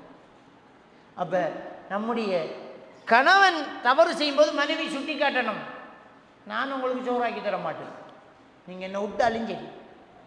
அந்த நோன்பு இல்லாமல் நீங்கள் இருக்கையில தட்டி எழுப்பணும், அவரை ருசி பேத்தணும். தொழுகையை ஞாபகப்படுத்தக்கூடிய மனைவியாகவும் ஞாபகப்படுத்தக்கூடிய கணவனாகவும் அந்த இஸ்லாமிய குடும்பம் இருக்கணும்மா. தொழுங்க, எனக்கு தெரியும் தொலை, நான் பவா இல்லை பெரிய ஆள் தான். ஒரு ஞாபகம் ஊட்டுதல், இது பரக்கத், இஸ்லாம் சொல்லக்கூடியது. ஏன் பாங்கு சொல்லுறேன்? நாம் எல்லாரும் முஸ்லீம்கள் தானே, என்னத்துக்கு பாங்கு சொல்லு? நாங்கள் என்ன பவாவா? அதுதான் இஸ்லாம். அந்த டைமுக்கு பாங்கு சொல்கிறான் இஸ்லாம். அந்த டைமுக்கு பிள்ளைகளை பள்ளிக்கு போன்றணும், புருஷனை தொலை போன்றணும். பொண்டாட்டிய புருஷன்மா தொழலையே, தொழுங்களன் டைம் ஆகுது என்று சொல்லணும்.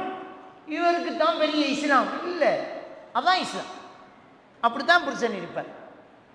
1000 தரம் கேட்பார், தொழுதுட்டியான்ட்டு. அவன் தான் இஸ்லாமியன். பள்ளிக்கு போங்கன்னு சொல்லி கிளப்பி விடுறதுதான் பொண்டாட்டி.